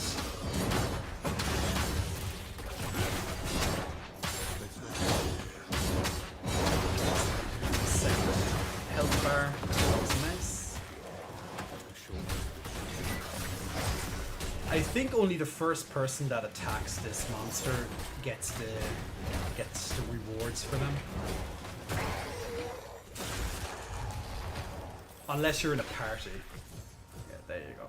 So they always drop the same thing. 3 enchanted dust and maybe an item or 2 plus gold. That's all they drop. So the rewards aren't fantastic, but and of course the experience. But so the rewards aren't fantastic, but you know, it is good to get some of these extra materials. Absolutely. I can't even remember what this goddamn... Oh, actually, I remember the last boss now, but I can't remember what the rest of this dungeon is like. Hi, Jay. The twins are looking a little hairier since the last time I saw them. Hard eyes. Do you think? I don't think they should be though. But maybe since you saw them, maybe, or maybe that's your recollection.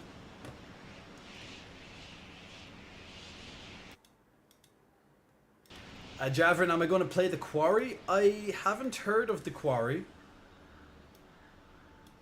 Actually, let me leave the party and start again. Those people just exit. I haven't heard of The Quarry yet, Javrin.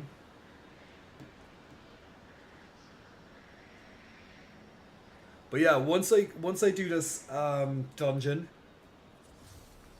Ah, yes, it's the new one that's coming out with the kids, right? I'm a Wreck-It wants a hug. Yeah, I'll give you a hug there because while I'm waiting for this. So I'm a Wreck-It. Put your head. Is it this peck or is it this peck? No, it's this peck. Put your head right here on this peck, my friend. The other one needs to rest, and come here and get your fully nice warm hugs. All that nice warm energy, all coming your way, my good man. All those lovely, lovely warm thoughts drifting through the universe on the way to you right now. So I hope you get those. Joe wants me to hug my lovely teddy bear. Now we have our lovely teddy bear here waiting as well. I had him right next to me. So he's going to get all the hugs. Hugs only on one side though, because the other side is in pain. It needs a little bit of a rest time. So that's what we need. So this peck, so for people who don't know, this peck is a little bit out of action. I have a bit of inflammation on the side of this peck from training. So I'm trying to figure out exactly what is wrong with it, but it's been very tense recently, and has finally started to get bruised and stuff like that. So I just have to lay off it and figure out what's wrong with it for now. So it's a little bit out of action. It's not going to be doing any chest bounces or anything for a while, I'd say. So I should have an ice bath. One of my friends has ice baths all the time, and I don't know how he does it because I would cry. I don't think I can have an ice bath. It would be just too... Ouch.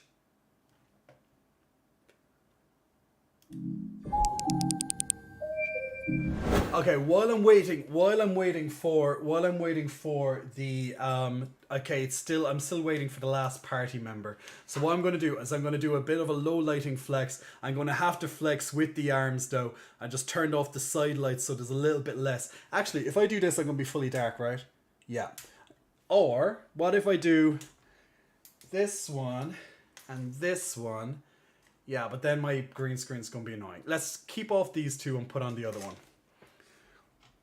So we'll just keep this as a lower light. So this is your lower light flex, as requested, King Hades. So I'm just going to be a bit careful because there is a bit of a tension on this side of my pec when I'm doing the flexes with my arms, even because the arms are actually connected very close to the chest. So it actually does put a bit of strain on it. So here's your lovely double flexes.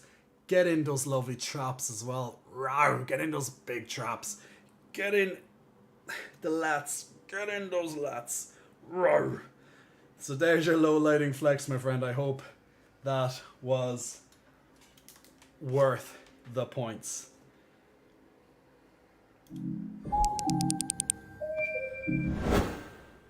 And just as I finished that, the dungeon actually actually filled up, so that's awesome. This is the power of the Iceburn Tear.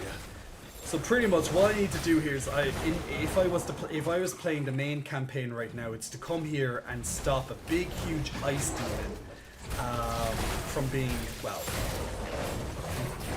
kind of causing issues. Let's just put it that way. I don't want to spoil the story in this game. That's why I'm not telling you anything about the last boss, even though the last boss is very obvious. But what happens after and during it and stuff like that. Actually, the last boss is actually quite a cool fight. It reminds me very much of Diablo 3 when you're fighting Diablo. It definitely has some inspiration taken from that. He got quite difficult actually. In the fight, he actually got a bit difficult towards the end. I thought I wasn't going to make it. Glorious indeed. Accurately trained. But nothing too hard. Just if I didn't kill him the first time, like I killed him on my first go, so if I didn't kill him on my first go, I would have known what to do for my second one. So, but yeah, it is a pretty long fight to be fair as well. Considering for bosses in this, they don't generally take that long to kill. And I don't know if you can fight him in a party or does it have to be solo. I'm not too sure. I'll have to double check that. So here comes the first boss, Bloodrime, the Yeti looking creature just jumping out. So he's just going to be throwing these bricks at us, these icicles. He's going to be jumping around, slamming on the ground. Do a bit of a stun to activate his next phase. Oh, and now we all fall down. I like when fights do this. They have this like extra little kind of phase. Now there's lots of ice blocks and stuff here. You just have to be a bit careful where you're standing, because if you stand in the ice patches, you get frozen. Then he might roll onto you, and there's no way you're going to be able to get out of the roll. Now the roll can be quite a nasty amount of damage, so it's best to not get hit by it. So what he does is he keeps rolling around, he charges in a direction and he rolls to one side of the room. He brings a couple of Yeti friends to assist him as well. Then he charges to another side of the room.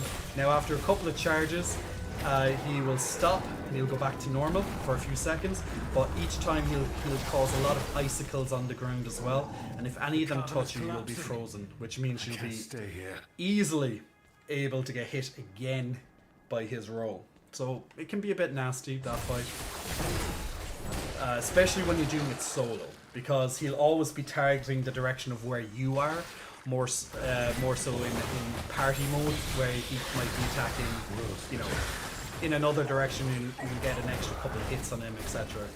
So that boss is definitely a bit easier to fight in a team than solo. Now we're just running through the cavern again, breaking down some ice, enemies coming down on us, icicles falling around the place, freezing us a bit. We're just continuing on, making a little bit of an ice bridge. I like the little spectacles in these dungeons, it's always nice. Now we have lots of icicles here, and there's a shaman type creature that he's evading us and is running away from us. Now you can get through this area with breaking minimal of these ice, but pretty much the shaman is just going to try and break them down if you don't. So it's probably just best to just do it. Not 100% needed, but you might as well just do it. Like, I remember when I was playing this on this first time on solo, I didn't do that. I just literally just killed what I needed to kill, and that was it. Now, sometimes when you stray off the path a little bit,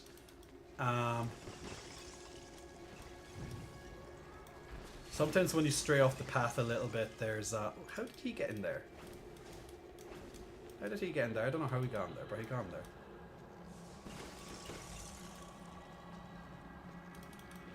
How did he get? I don't. Oh, okay. He leaped in there. I thought that, yeah. There's a couple of those dungeons actually with doors like that I'm not quite sure how to open. I imagine that you needed like 4 people, but it didn't seem to work when you're at 4 people.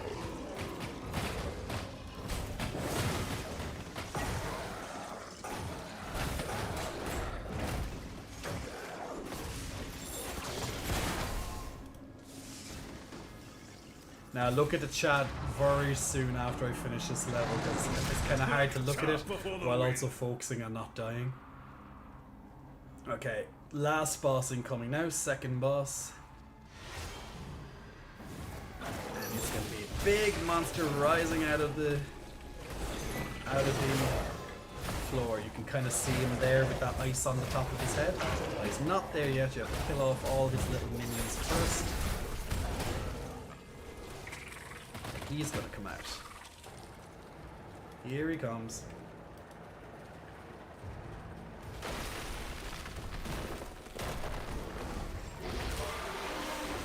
So there's this nice little roar.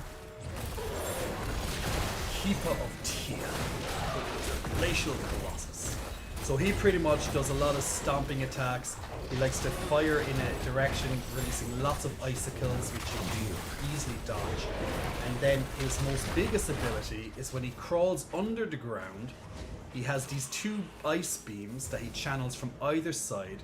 You can dodge these ice beams by either running around in a circle or running behind these pillars of ice, which you need to pretty much do, because if that beam hits you, why can't I move? You could almost die in like a tick if you get hit. But while you're doing that, you have to kill off the enemies that have been spawning. And it can be a bit hard to get to, because they might be trapped on one side. And when you kill off enough enemies, it will just pretty much rinse and repeat. We'll drop some more icicles around the place. Spawn some more enemies. He's going to do his frost attack again. He might go under once more. I think he'll go under once more. Yeah, he's gone under once more. And now it's the same again, just dodging this beam. Now there's 3 beams instead of 2 this time. So we still have to kill all those creatures. This time there's an extra beam, so there's less movement. Shit. I can't get through. Because once again, if you get hit in this beam, especially in hell mode, it's pretty much a death. It's quite nastily hard. Like, there's one of our members already dead, and he's been dead because of this beam for the last minute or so. Back to full strength.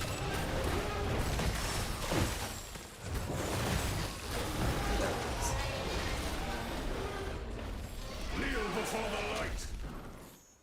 Now I got my experience, got my boost, and done, we're done. And there we go. So that's another dungeon completed for your amusement. Okay, let's have a quick look at the chat there. Those big traps, says Chaos. King 80s, I suggest a hot water bottle. It might help with the tension, all of the tea. Panda of Sweden, I mean, I haven't had a hug for years. Panda of Sweden, why haven't you had a hug for years? You always do attack hugs, my man. You're a cuddly looking guy. You're a cuddly looking guy. You should be able to get some hugs easily. King Hades, all of the hugs to you, friend.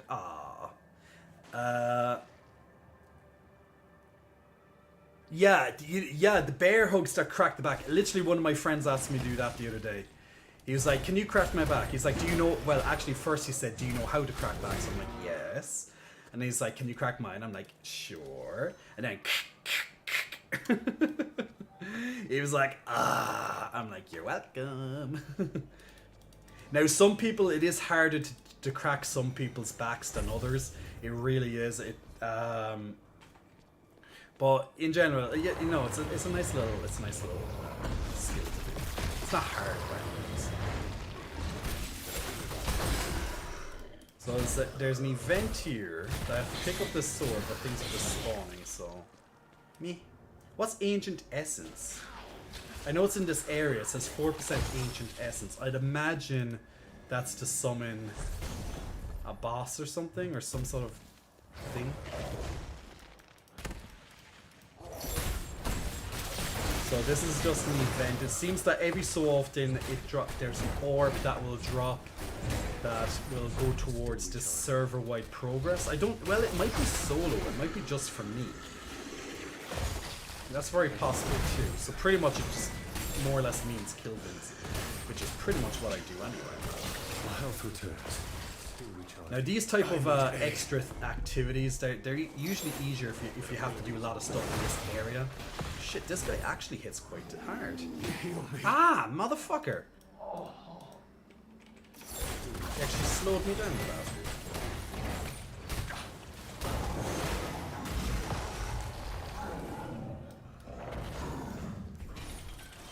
Okay, now I've picked up the Back to full strength. sword again, so that's 2 times.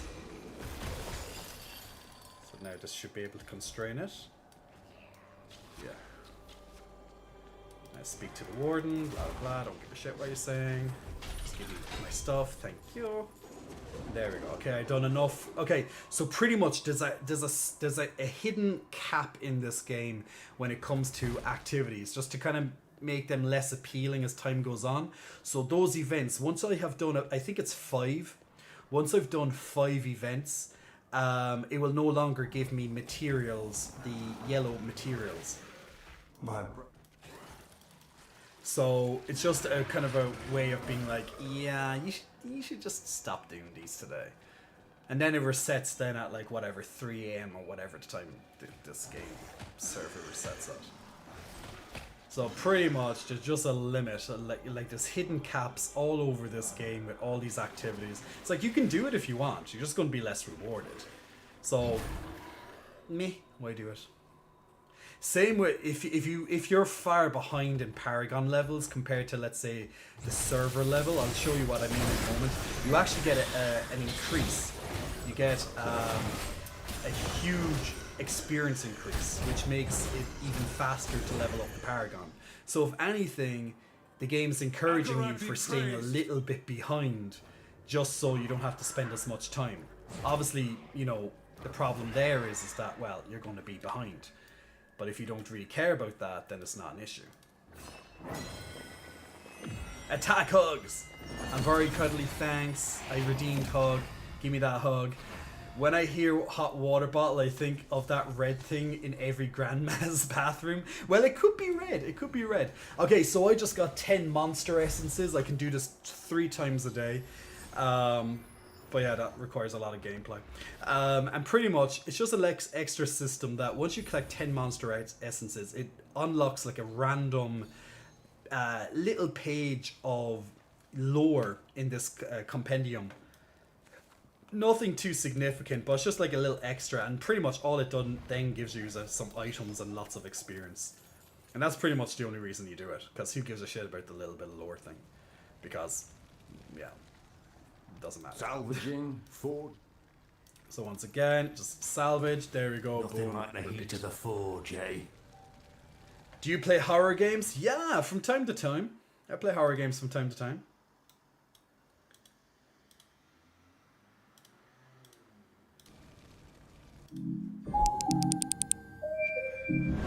Okay, Panda, come in here for your hug, my good man. Come in here. Oh, wait, wrong one. I keep.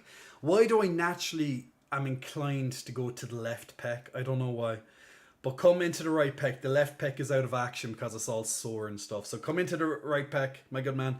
Put your head right in there and let's come in for some nice, lovely attack hugs. Come in for the attack hug. Just be a bit careful, Panda, because my pec is sore.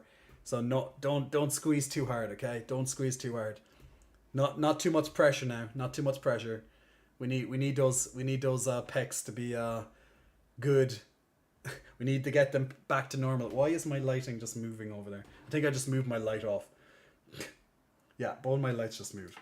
That must have been a minute ago when I changed. But there we go. Oh, Panda went for sleeps. No, Panda, sleepy, no. But all those big, warm, fuzzy energy all your way, my good man. Lefty is Jay's favorite twin confirmed. I can't be choosing favorites because, like, you know, maybe Righty did that. Maybe Righty had a feeling that Lefty was getting more attention. So what he did was he sabotaged.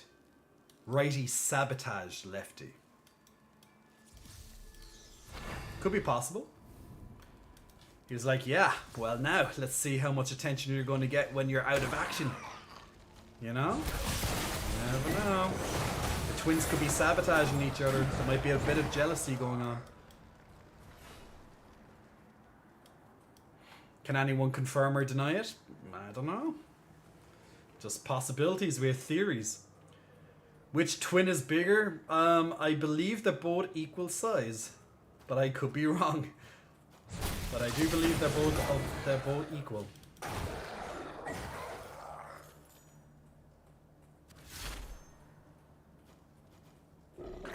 That's dark, doing that to your own twin.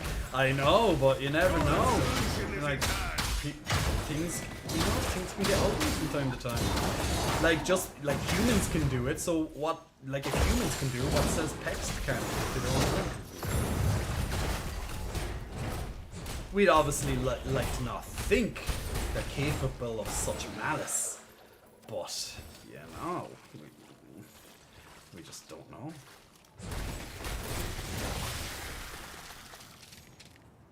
So those yellow monstrous essences, so I can get 30 of those a day, and that's to turn into the bestiary there, which I just did a minute ago. Now they're pretty much a low drop, but it is a nice experience. Like, you're going to get them while you're doing your daily stuff anyway. I wouldn't go out of my way to do it. There's no need.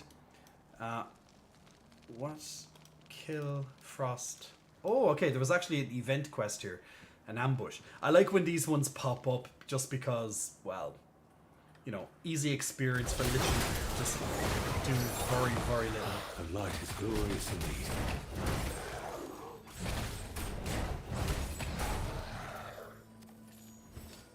But I still need one Frost Horror.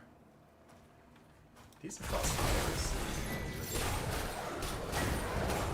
Okay. Or maybe not. Okay, maybe I need the exact same name. Okay, oh, there he is. He's down there. Okay, it's a specific named one. Okay. The only thing is that the events are worth a lot less to me now.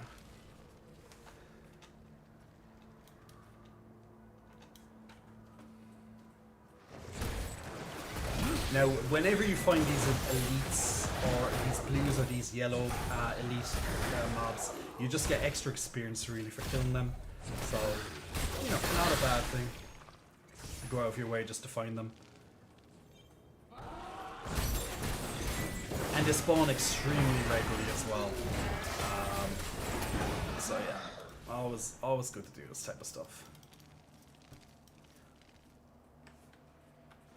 I don't know. I don't know what this quest is. Call of the Ancients. I wonder what. See, a part of me wants to find out, but also I just don't want to stay. Like, I don't want to stay in this zone for too long either, since I don't have any other side quests, which I can realistically do here right now. Because it's just kind of okay, so it seems to be maybe server wide because it's going up itself in percentage, so it mustn't be just because of me. So it doesn't seem to be a solo only thing.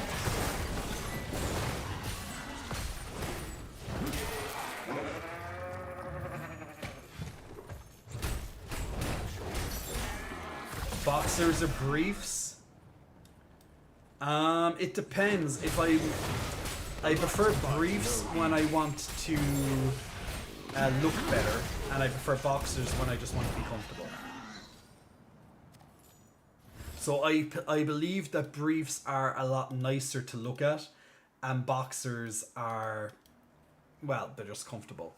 So a time and place. But when I sleep, like Lightheart has just said that he does, I sleep naked. I never wear clothes. The only time I'd wear clothes sleeping is if I fell asleep. As in, like, I just conked out and I didn't plan to sleep, it just happened kind of thing. But then I would eventually wake up and then take them off. So, yeah. I get too warm, I can't, I just get too warm. Now, one other time where I might sleep with, let's say, at least, like, underwear on is if I'm sleeping next to someone. And, you know, it's just a friend, you know.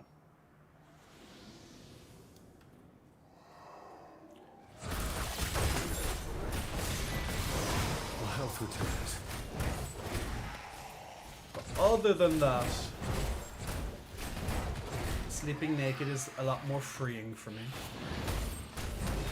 So this is a cursed chest event. So pretty much, instead of just getting a chest and opening it, you have to kill the ghosts that are haunting it. And these kind of work the same as event chests, where you get a couple of enchanted dust for doing it and some other items as well. But, you know, they don't spawn that regularly, but they don't count towards the events. They're their own separate thing. So so there's 2 more events right here, but what's the point in doing them when I'm going to get half-assed stuff from it? So pretty much it's the game saying do it tomorrow or do it whenever. Like, they'll keep spawning again and again. Nothing like the heat of the forge, eh? I've been sleeping naked lately and I feel very comfortable. Exactly. You should do, like, I don't see why people don't. I'm actually going to just Google this because I want to find out why. Or what is it? Call of the Ancients.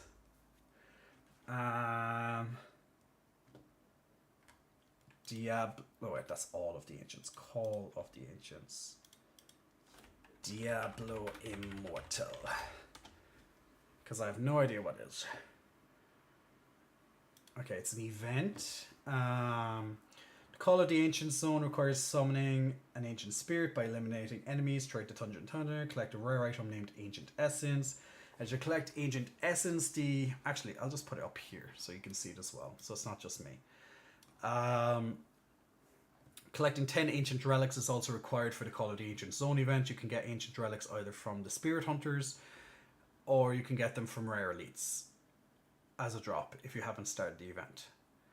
You will present the Ancient Relics you obtain to the Ancient Spirit to cleanse their curse after the event. There is also minimal chance of getting Ancestral Relics from the Dead Yeti. Filling up the Ancient Essence bar and finding the Ancestral Relics is very time consuming. The only positive of this zone event is the good amount of loot you will get. Okay. Yeah, it does seem to be very time consuming, but it's halfway through it as well. And in saying that, the last battle of Stream Raiders for this evening is ready. So let's get our lovely peoples in. Now, at the start of Stream Raiders, of course, you're going to have a lot less. Ooh, this is going to be a big battle. You're going to have a lot less variety in things you can choose. But as time goes on, you're going to get more and more and more. So I'm kind of just hoping that we have enough to get us through this. They're killing a lot more of us than we're killing them at the moment, but we're doing okay. We're getting closer in terms of equal. Once we get out this big group over here, this will be perfect. But we seem to be doing good. Our ranged are killing off their ranged, more or less. My war beast is going to have to do some serious damage. Okay, my war beast is getting seriously damaged. But if my war beast can hold on a little while, we might be in a good position. But ooh, this is looking very nasty, people. I don't think we're gonna win this battle. No, no, no, it doesn't look good. We have pretty much just support players left. We have a Saint, a Warrior, and two healers. 2 Chaos' healers. We need it more. No, we're gonna die. This rogue, Chaos, your rogue is just going everywhere. Or Chaos K Ray, not Chaos Hero, Chaos K Ray. Your rogue is just flying everywhere and anywhere. Okay, it's finally doing something. Go, little rogue, go. Okay, go on. Can you kill them all, little rogue? Go on, little rogue. You're our only hope. Wait, I think if these... I'm not sure are all these melee, but if all of these are melee, no one can actually attack this flying rogue. Hey Jay, can you do an American accent? I want to hear that sexy voice. I cannot do a sexy American accent. I don't think the American accent is anyway sexy.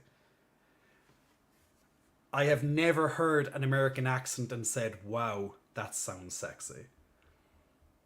I don't think it's possible for an American accent to sound sexy. I'm sorry. It just doesn't have that flow to make it sound sexy. It just... yeah, it just doesn't. I'm sorry. I never heard of a sexy American accent. Never. I'd like to be proven wrong, but I've never heard of one. And if someone can, please let me know. How dare you? Lightheart, you live in the UK, you're fine.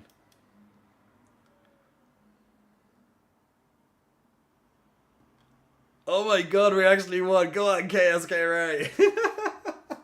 That flying rogue done us good. That flying rogue done us good. We actually won. That was literally last man standing. And congratulations to Chaos Ray on getting the Bomber Scroll, well deserved. And also Lightheart on getting a Barbarian Scroll. Nice end to this evening's yeah, nice end to this evening's list there. But yeah, so we'll end it there on these Stream Raiders, and we'll come back and finish the last piece of the map on the next stream. And that means you might be able to get a couple of more levels. Now, once again, if you have a streamer, if you know a streamer that plays this game as well, you can definitely just jump over to their streams and play it in the background.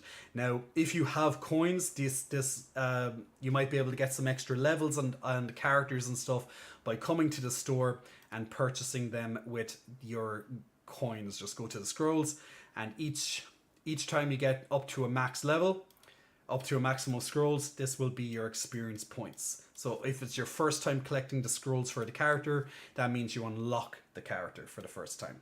So, oh, I actually just got an event upgrade there. Woo! I got a bomber upgrade. He goes up to level 9. Nice one. Always good. Always good.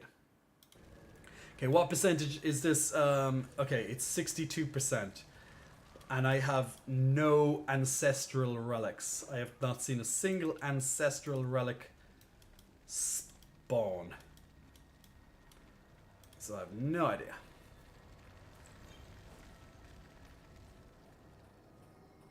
Half American, half British here. Yeah, but look, I'll be adding Stream Raiders for my streams too. Good, good. How are your streams going, Lightheart, by the way? I actually have to check them out sometimes. It's just that you stream at times that I'm generally not around. But yeah, I'll have to definitely check it out sometime. Like, I wish I could stream earlier. Like, could stream earlier, but then I won't capture as much as the audience as normal. So that's a problem there. So that's why I have to resort to streaming later in the evening. That just kind of messes with my sleep a little bit, but look, if I'm only streaming twice a week, it's not the worst thing, as long as I get my sleep. But yeah.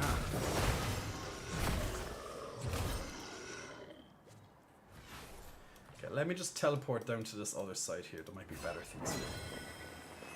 How about Morgan Freeman or George Clooney? I don't find their accent sexy. Morgan Freeman, I love his accent, but I don't find it sexy. So just because I say it's not sexy doesn't mean I don't love it. I wouldn't be like, oh my god, you sound so hot. I don't think I've ever said that about an American.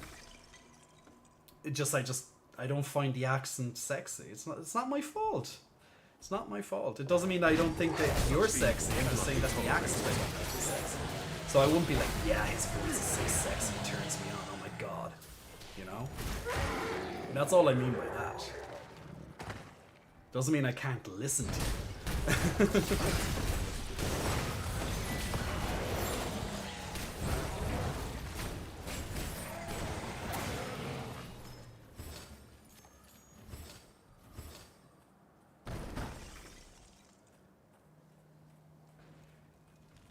Doing the Manderville series as new stuff has come out for the current patch. Manderville, as it that's Final Fantasy 14, is it? Yeah, I just, you know what? I wish I could get into that game. I really wish I could. I just can't. I just find it so bland. I wish I could get over the blandness, but I just can't. I know the say it gets better eventually. We've had this discussion before, but I'm not willing to put in the many hours before the good part begins, you know. I just, no. Just don't know. And it's probably for the best because I generally don't like playing MMOs. I generally can't play MMOs anymore. I'll play them, yeah, like I play them to maybe do the leveling thing and then I'm done. Like I can't log in every week for raiding, killing a boss and just getting a little bit of loot kind of thing and being on a time schedule. Or I like to log in when I want, play the game when I want, log out. I used to love that, like when I used to play MMOs properly back in the day. I loved that. They were my favorite type of game actually. But yeah, over the years that just, well, yeah, faded. Okay, we got some more exploration stuff done here. Woohoo!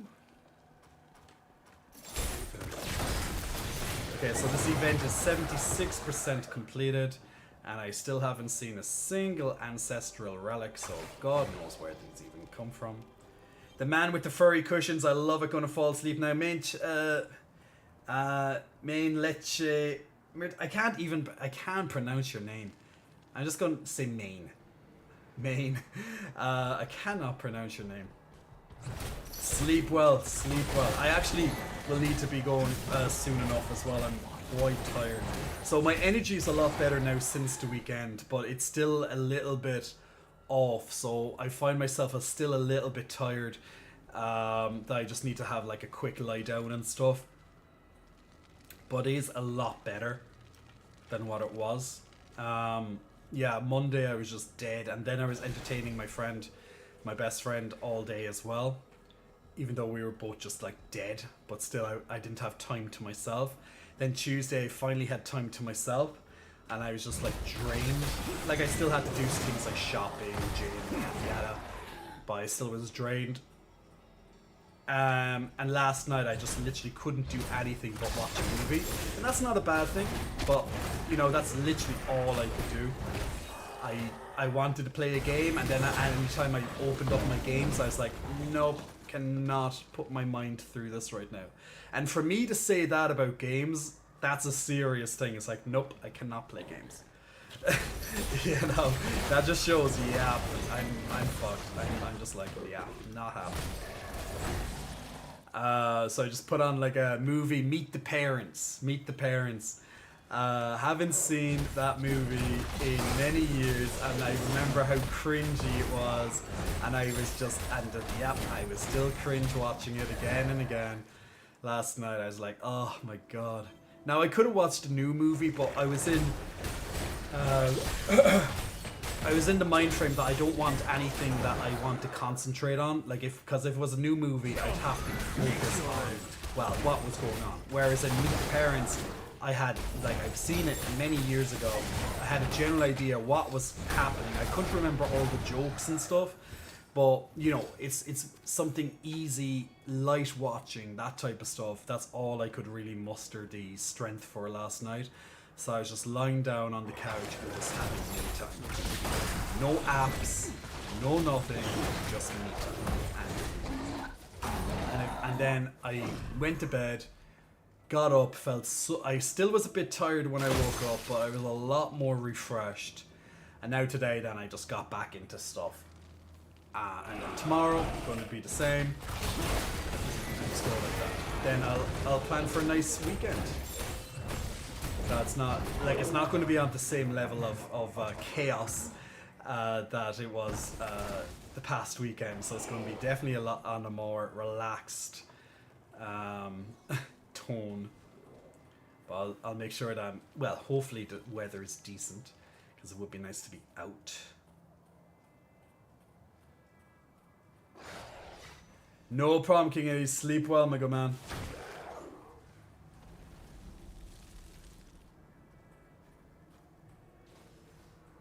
Chaos, by the way, do you play Final Fantasy 14 as well? Or do you just like watching it? Because I'm actually not sure what games you play at the moment. What games do you play? Yeah, relax sounds good. Like, it's going to be relaxed, but I'm also going to be entertaining, but, you know, it's going to be more relaxed. So, like, on Friday night, I'm going to be with one of my very close friends here, and we'll, like, chill out, catching up. We'll watch, like, an episode of RuPaul's Drag Race, just have a good time. And Saturday, I just want to go out and do a bit more exploring. Also, I'm going to start, this weekend, I'm going to start watching Stranger Things because I haven't seen the new season yet, and I know that not all the episodes are released, so I don't have to worry about watching it all too fast or anything like that. So I know I have until like the start of July to kind of catch up with that. So, plenty of time. So if I can get maybe 2 or 3 episodes done this week, that'd be nice.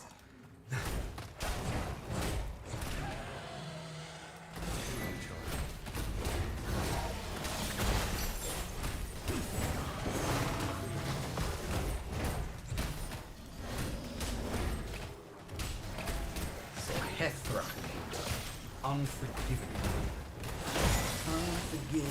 too. I wonder what makes him so unforgiving though.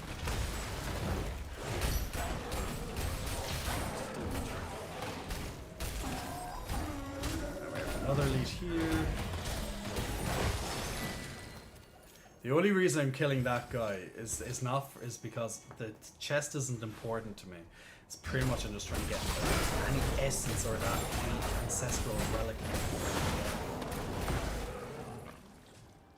Okay, 95% complete. No, I only played FF7 and FF10. I mostly play League of Legends. I was playing Borderlands and Apex Legends for a while, but no time lately. That's understandable.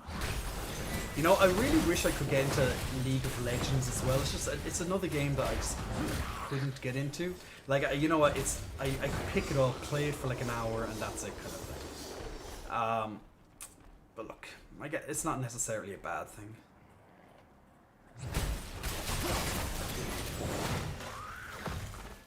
You know, there's just some games that you kind of gravitate more so towards than others, that type of thing. Like, some people wouldn't be able to play story-based games. They can only play, you know, things like Call of Duty and stuff, like, you know, your shooters with, you know, they're very, you know, they're just shoot things. Just go shoot things. Enjoy. You know, you don't have to worry too much about story. But yeah, there are some shooters obviously that have, you know, not more story than others. It doesn't have story. But you know what I'm saying. It's not like this gigantic, huge story-based RPG type game. Little bit different. Well, you know, it doesn't have to be a horrible addiction. You know, League of Legends. Navigate to the Call of Ancients. Okay, so I have 1 minute to get to... Okay, why is he running when I could just teleport? Okay. Sometimes these games question things. This game just makes me question my life sometimes. Nemi plays badly. Big muscle flexing. Welcome to you, Nemi. Thank you for pressing the follow button. Okay, so we have 28 seconds to get to this. You know what? I should have probably just came in at like 99%. But I pretty much have been here for this whole event, more or less. talking and seeing what's going on. So I'm gonna watch and see, is it even worth doing this event ever again? Otherwise, yeah. So this at least is a learning experience. So not so bad as a learning experience. No, it is. Ask any player and they'll say it's an addiction. They hate it but can't stop playing it. Okay. Okay, so the ancient spirit has returned. And he's walking very slowly. Yay! That's exact. And oh, so I have to protect him because he's 100 health. 100% health. So I guess he'll like channel something and then we just have to protect him. So we have a lot of players here just running around trying okay, okay, he could run at least. I hate escort quests. I really hate escort quests. And this game has multiple of them. Okay, stopping. Oh, these demons have found us. Okay, so now we kill these demons. Oh, these demons have a lot of health. 1 million plus. That's because there's so many players. It's obviously tied to, you know, it's 1 million isn't a lot when there's like 20 plus players right next to us. Okay. Oh, and he continues on. More. So yeah, there's literally all I can see on my screen are just other people and damage numbers. It's literally, I cannot see my character. I'm just pretty much stamping my buttons as the moment they come off cooldown, keeping them all together just so I can hit them all at the same time.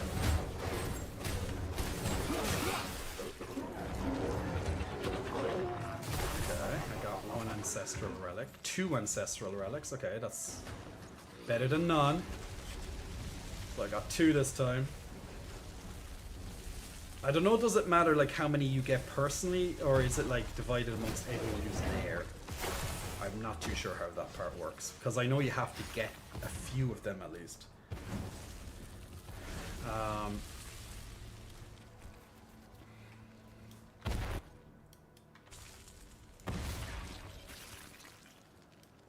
So we're walking into the ancient graveyard, where the ancient spirit is. Come on, ancient spirit. Oh my god. This is...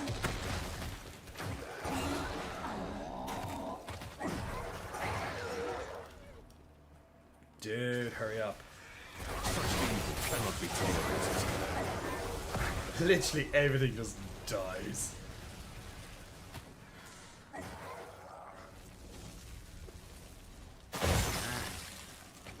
Oh no, more demons! I did not predict there'll be more fighting in this event. Okay, there's a bit of lag because there's so much shit happening on the screen. A slight bit server delay there. Or at least it feels that way.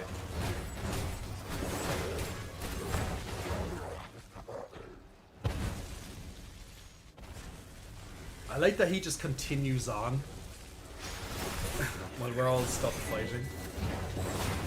But I guess he has a lot of help. Yeah, I'm definitely lagging. Yeah, we're all just lagging through each other. There's so much stuff going on the screen at the moment. Just Not ready. okay, I got 4 out of 50 ancestral relics. What? 6 out of 50? Oh, okay. So the ancestral relics are also a part of some other thing. Come closer, will cleanse any ancestral relics you possess. Okay, so this goes towards the zone ride achievement thingy. Okay, and for each one I get an item, I get some scrap materials.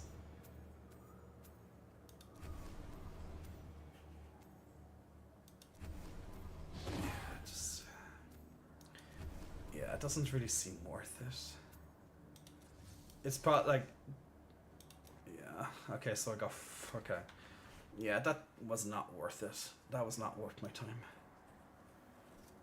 The only thing that probably, the only way to make that worth it is if literally you spawn in right before he's about to start. but doing the whole, you know, that whole build up takes a long time, and like, you know, maybe I just got unlucky with the items there or something, but it does not seem worth the time investment. But now I know. You're debating a new class change. Summoner, lasers, guns, or a book. Well, you know, the pen is mightier than the sword, Lightheart. So why not smash their face with a book? Nothing like the heat of the forge, eh? Like, is that such a bad thing? Smashing their face in with a book? Acid Parade, big muscle flexing. Welcome to you, my man. Thanks for pressing the follow button. But yeah, if you're going to start a new class, the Sage or the Mahik, is it a Machinist in Final Fantasy 14? I guess the best thing is just choose what feels best to play for yourself. So, like, which one do you prefer the gameplay of? You know, that I think that's the most important question, more so than, you know, what's your favorite class, or blah blah blah. You know, or what class does more damage or whatever. You know, which one are you going to have more fun doing? Because there's no point in choosing a character just because they might do more damage or blah blah blah, and you absolutely find it the most dull piece of shit, you know, that you can find. That does not sound fun. Hey NT2X, hope you're keeping well, my man. Thanks for joining in for the end of the stream, because it's almost 1 a.m. my time, which is a good time to settle. Actually, I don't think there's going to be a boss up at this time. I really don't. What I'm going to do is I'm going to go back to Westmarch. Yeah, it's pretty much, I've done everything today in this game, more or less. I think there might be one dungeon I haven't done yet. I'm just going to double check my dungeon list. Now, obviously you can keep playing dungeons again and again and again, but until you get bored. But, you know, it's just like, whatever. Cavern of Echoes. What was that one again? I done that one, right? I can't remember. Did I do Temple of Namari? It's the only one I think that I didn't do today is the Temple of Namari. No, the Pit of Anguish. The Pit of Anguish. Let's see if I can get a group for the Pit of Anguish. Go, my lovely man, running through the depths of hell. Hell's all over the place. Hell's trying to slow me down. Bye-bye. Of course, when you are a Crusader for light, that's not going to stop you. Let's see if I can get a group for it. If I can, I'll do it. If I don't, well, whatever. Oliver, is it Oliver? Yeah, Oliver Certain, bam! Oliver Certain, bam! Big muscle flexing. Welcome to you, my man. Thank you for pressing the follow button. Yeah, there doesn't seem to be anyone yet wanting to play with me. Why doesn't anyone want to play with me? Am I that ugly? I don't know. Or maybe I'm just a noob. I'm a noob. What? No. Maybe it's just... yeah. Maybe people just don't like this dungeon. I don't know. Ooh, what's this? Demon Gates. Okay. Okay, that's going to be up in 10 hours time. Okay, well, at least I don't have to wait for that. I'll play with you, says Louder. If I had the game, I would play. You're probably better off not having the game, to be honest. I'm just playing it for now. But yes, I have a new video coming out on this game tomorrow, guys, to discuss the end game activities. You already have the first impression, and then we're going to have one final video on this game discussing the monetization with the cash shop and all the different ways that the game tries to make you pay. And although now to go back to the starting point of this game when I started on the stream tonight, although the game itself is fantastic, it is a really well made game. The absolute extreme downside to it is predatory, over the top, cash shop shitness. And that's why pretty much all the reviews and, you know, all this criticism is rightfully pointed towards this game just due to how stupidly monetized the game is. Now, once again, can you play this game 100% completely free? Yes. Can you play the entire campaign, have a good time? You know, is it entertainment? Is it entertaining? You know, could you pick it and play it up for an hour or two? Absolutely, 100% yes. You're never going to need a single penny to play this game for the campaign side of things. No. However, if you want to be in the leaderboards, if you want to be in the tops, if you want to be able to clear the rifts the fastest, be the best shadows, be the top in the battlegrounds, get the highest ranks, be in the best war bands, you know, pretty much do all these challenges, be the best, like near the tops, like be able to compete, then yes, you will have to pay with your wallet. If you want to do the absolute creme de la creme of the content, the hardest stuff as quick as possible, you will need to pay with your wallet. So if you want to do battlegrounds, you don't need to necessarily pay with your wallet, but to actually do decent in the battlegrounds, most likely you will need to pay. Now, will skill, you know, skill is still going to be probably superior in most aspects. However, it's going to be very hard to take down someone who has spent, you know, $100,000 in this game versus you. You know, it's going to be probably very hard to take them down in comparison. If you do a mistake, they'll probably kick the shit out of you, kind of thing. But at the end, if you know how to play this game, like if you're exceptionally one of those players who are just like, you know, they're just crazily fucking good, crazily skilled, you could probably take out one of these whales, you know. I'll still have your favorite prison suit pressed and ready.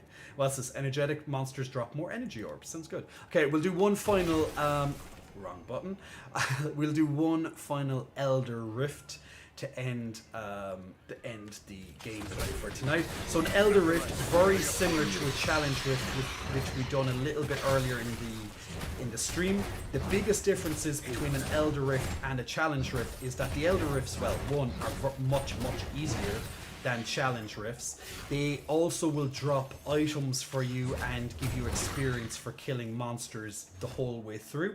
And then at the end, you have a chance to get a legendary gem and also runes to make and craft other gems as well. So there's all those benefits to it. The downside is that there's only a finite amount of times that you can enter an Elder Rift. That is based on how much Elder Rift currency you have. You are given one free currency a day. You have the ability to buy more using in-game currency, which you can get from other methods if you want to play a little bit more. Now, to be guaranteed the best items, the best gems, you have to use legendary crests. And the legendary crests can more or less only be got with paying money. You will get a free crest early in the game experience, just to kind of give you that little bit of dopamine hit, just to be like, oh yeah, look, this is what this can do. It's kind of to encourage you to buy more. They know what they're doing, guys. They'll give you a free one just to be like, ooh, look at all the shinies. You want more shinies, don't you? And you'll be like, take out your wallet, motherfucker. So that's pretty much what they're saying. So if you want to be the best of the best, the very best, like no one ever was, dun, dun, dun, you gotta spend with your wallet.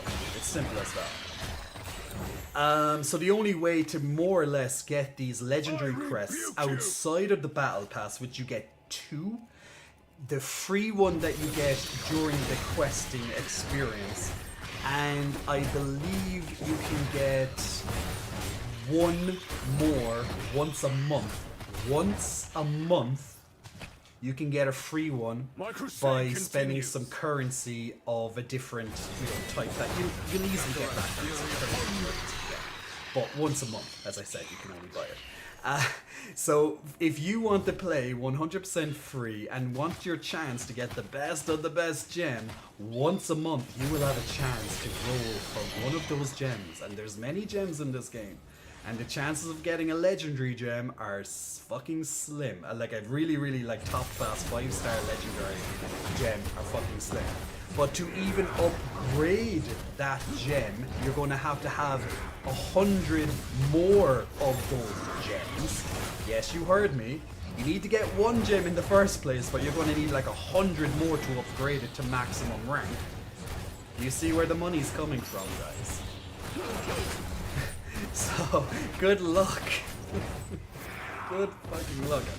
And that's to max out one gem. And considering you can have 6 of them on your gear, good luck with that. So here's an example of me without a legendary crest. As you can see, my loot is absolutely shit because What can I do for you? I haven't paid to play the game. So the game is not Job rewarding well me with done. anything. I did get an extra chest there though, but that's because of the event. And yay, I got one key. One key! And I need like 14 to open up one of those other chests. I got one extra key. This game is so generous. This game is the most generous game I've ever played. I'm fucking so happy right now. So happy right now. Yeah, this game is trash. A Primal Vampire, big muscle flexing, welcome to you, my man. Thank you for pressing the follow button. Did I miss any other follower there? I think I might have missed another one.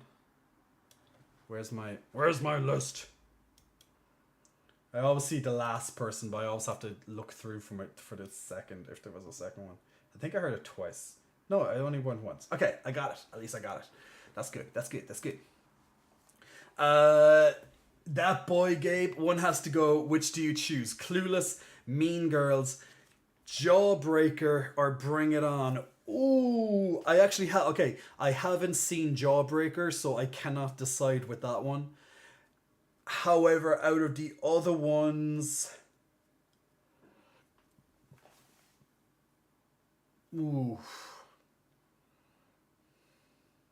I haven't seen Jawbreaker, so I'm gonna choose that one.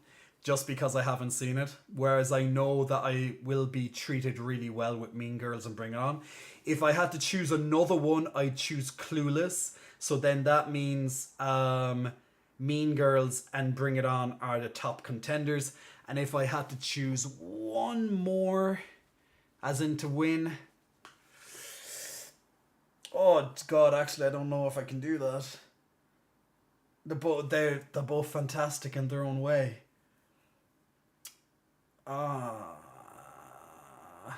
I think I'd choose Mean Girls to stay if I had to choose one, followed by Bring It On, Clueless, and once again I haven't seen Jawbreaker, so yeah. Mean Girls I can just watch time and time again because there's just so many memes and just iconic lines in it. Bring It On is just fun. I haven't seen it in a very long time, but I've seen it so many times when I was younger. Yeah. Clueless I enjoyed, but I wouldn't have the urge to watch it as much. Stop trying to make fetch happen. Exactly. Now, if you said to me, Mean Girls, Bring It On, maybe Legally Blonde, and Clueless, that would be a much harder choice for me. Well, Clueless, as I said, I don't really particularly like, but Legally Blonde is, that's another fantastic movie. You know, those really those really girly ones. You just gotta love those little ones. Oh, that is a tough one. Sleep well, Lightheart. Your first choice to go was Mean Girls? Well, don't worry. No love, no lost. It's all good. It's all good. But no. No, I wouldn't choose Mean Girls as the first sleep. I just think Clueless is a bit... No. Just no. Okay, there's no such thing, as I said earlier, guys, there's no such thing as a wrong opinion, but you're wrong. Oh wait, no, I said there's nothing wrong between, no. What did I say? What the words I said? It's something about being right or wrong, but you're wrong. There's something I can't fucking remember now. She doesn't even go here. I know. And I just want all the people to be surrounded by the beautiful, pretty flowers. And all that whatever thing. She doesn't ever go here. It's just too funny. It's too funny. Incomplete husband, big muscle flexing. Welcome to you. Thank you for pressing the follow button. If you're incomplete, can I complete you? Yeah. So, okay, that's the end of my gameplay for tonight. I do not want to play another minute of this game. So I'm done with this game for tonight. Just cannot be having more of this game for tonight. So the next video up on my YouTube channel will be to do with the endgame version of Diablo Immortal, and then I will also be doing a cash shop focus just to really bring the monetary practices to light, just like so many other people are currently doing at the moment on YouTube. But strike while the iron is hot, as they say, because the game only released within the last week, so it's a great time to get out video content on it and destroy the fucking thing. Now, the game itself, the gameplay is good, so I'm not going to bash the gameplay. The gameplay is good. The cash shop is awful. So there we go. So, is it something you can play for a couple of hours, have a great time, and play for absolutely free? Yes. Is it a game that can strip you of your livelihood, make you pay about 100,000 to max out one character, and, well, you have a max level character in a video game? It can also do that, yes. Absolutely, it can destroy you. So take your pick, people. Take your pick. DPilot0525, big muscle flexing, welcome. And just because I'm on the big screen again, let's do it for Incomplete Husband as well. Oliver Certain Bam as well. Just to give you the big one on the big view: Primal Vampire, Acid Parade, Nemi Plays Badly, I'm Every Tim, Curtis Maga, Lampfrost. So that's all the ones that joined while I was playing.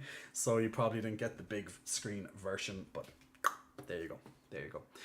So we're done. We're done. So guys, we have been streaming for almost 4.5 hours. My time with you has come to an end for today. I hope you have enjoyed the stream. Thank you very much for being with me tonight. If you want to see more content from myself, definitely feel free to check out my Discord or community Discord, where we keep you up to date with all the latest. Also, all my social media links are also on the screen as well down below, or check out my link tree. So there's that. Also, there'll be a brand new video about that game that I was just playing tomorrow on my YouTube, and then shortly after that as well, I'll have a follow-up video covering the cash shop. As I said, I should be back on Sunday for the next stream, and I'll be with you for 4 or 5 or so hours on Sunday evening, provided I don't have to change the time or anything like that. And we'll continue, we'll play a different game. We'll also do a lot more chatting, a lot more stuff. Maybe not so many cat videos this time though. Maybe not talking about reactions to cat videos. But there you go. And actually, lastly, what I wanted to show, just for the people who have not seen it, just give me 1 second to bring that up on the screen. Oh, my calming music's on in the background again. I love it. Gotta love that calming music. It's so calm.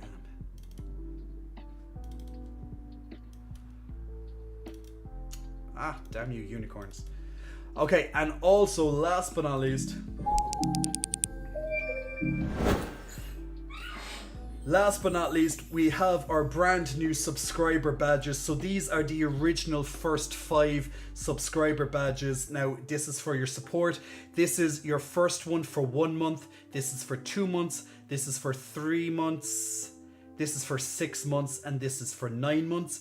And now added on to these subscriber badges that you can level up are now our brand new lineup of 1 year, 1.5 years, 2 years, 2.5 years, 3 years, and 3.5 years. Now you can either get them through gifting, you can get them by supporting multiple in a row, or else just per month. So there's multiple ways to get up that way. So if you want to continue to support the stream, you can get those lovely unicorn symbols next to your name, and they'll be on your name in the chat, along with all the other stuff as well. I'm going to work on getting some more emotes added to the channel as soon as possible as well, but we'll get the graphics done, and we'll also spend some monies to get it done. So yeah, so thank you very much for all your time, ladies and gentlemen, today. And once again, if you want to see all my other content, definitely check out my social medias, definitely check out my YouTube for all the longer form videos. And until then, I shall see you all very, very soon. Titty bounce! Woo! We're out. And by the way, don't please, big muscle flexing, welcome to you. You get the last one for tonight. See you all. Bye, bye, bye, bye, bye. Yay!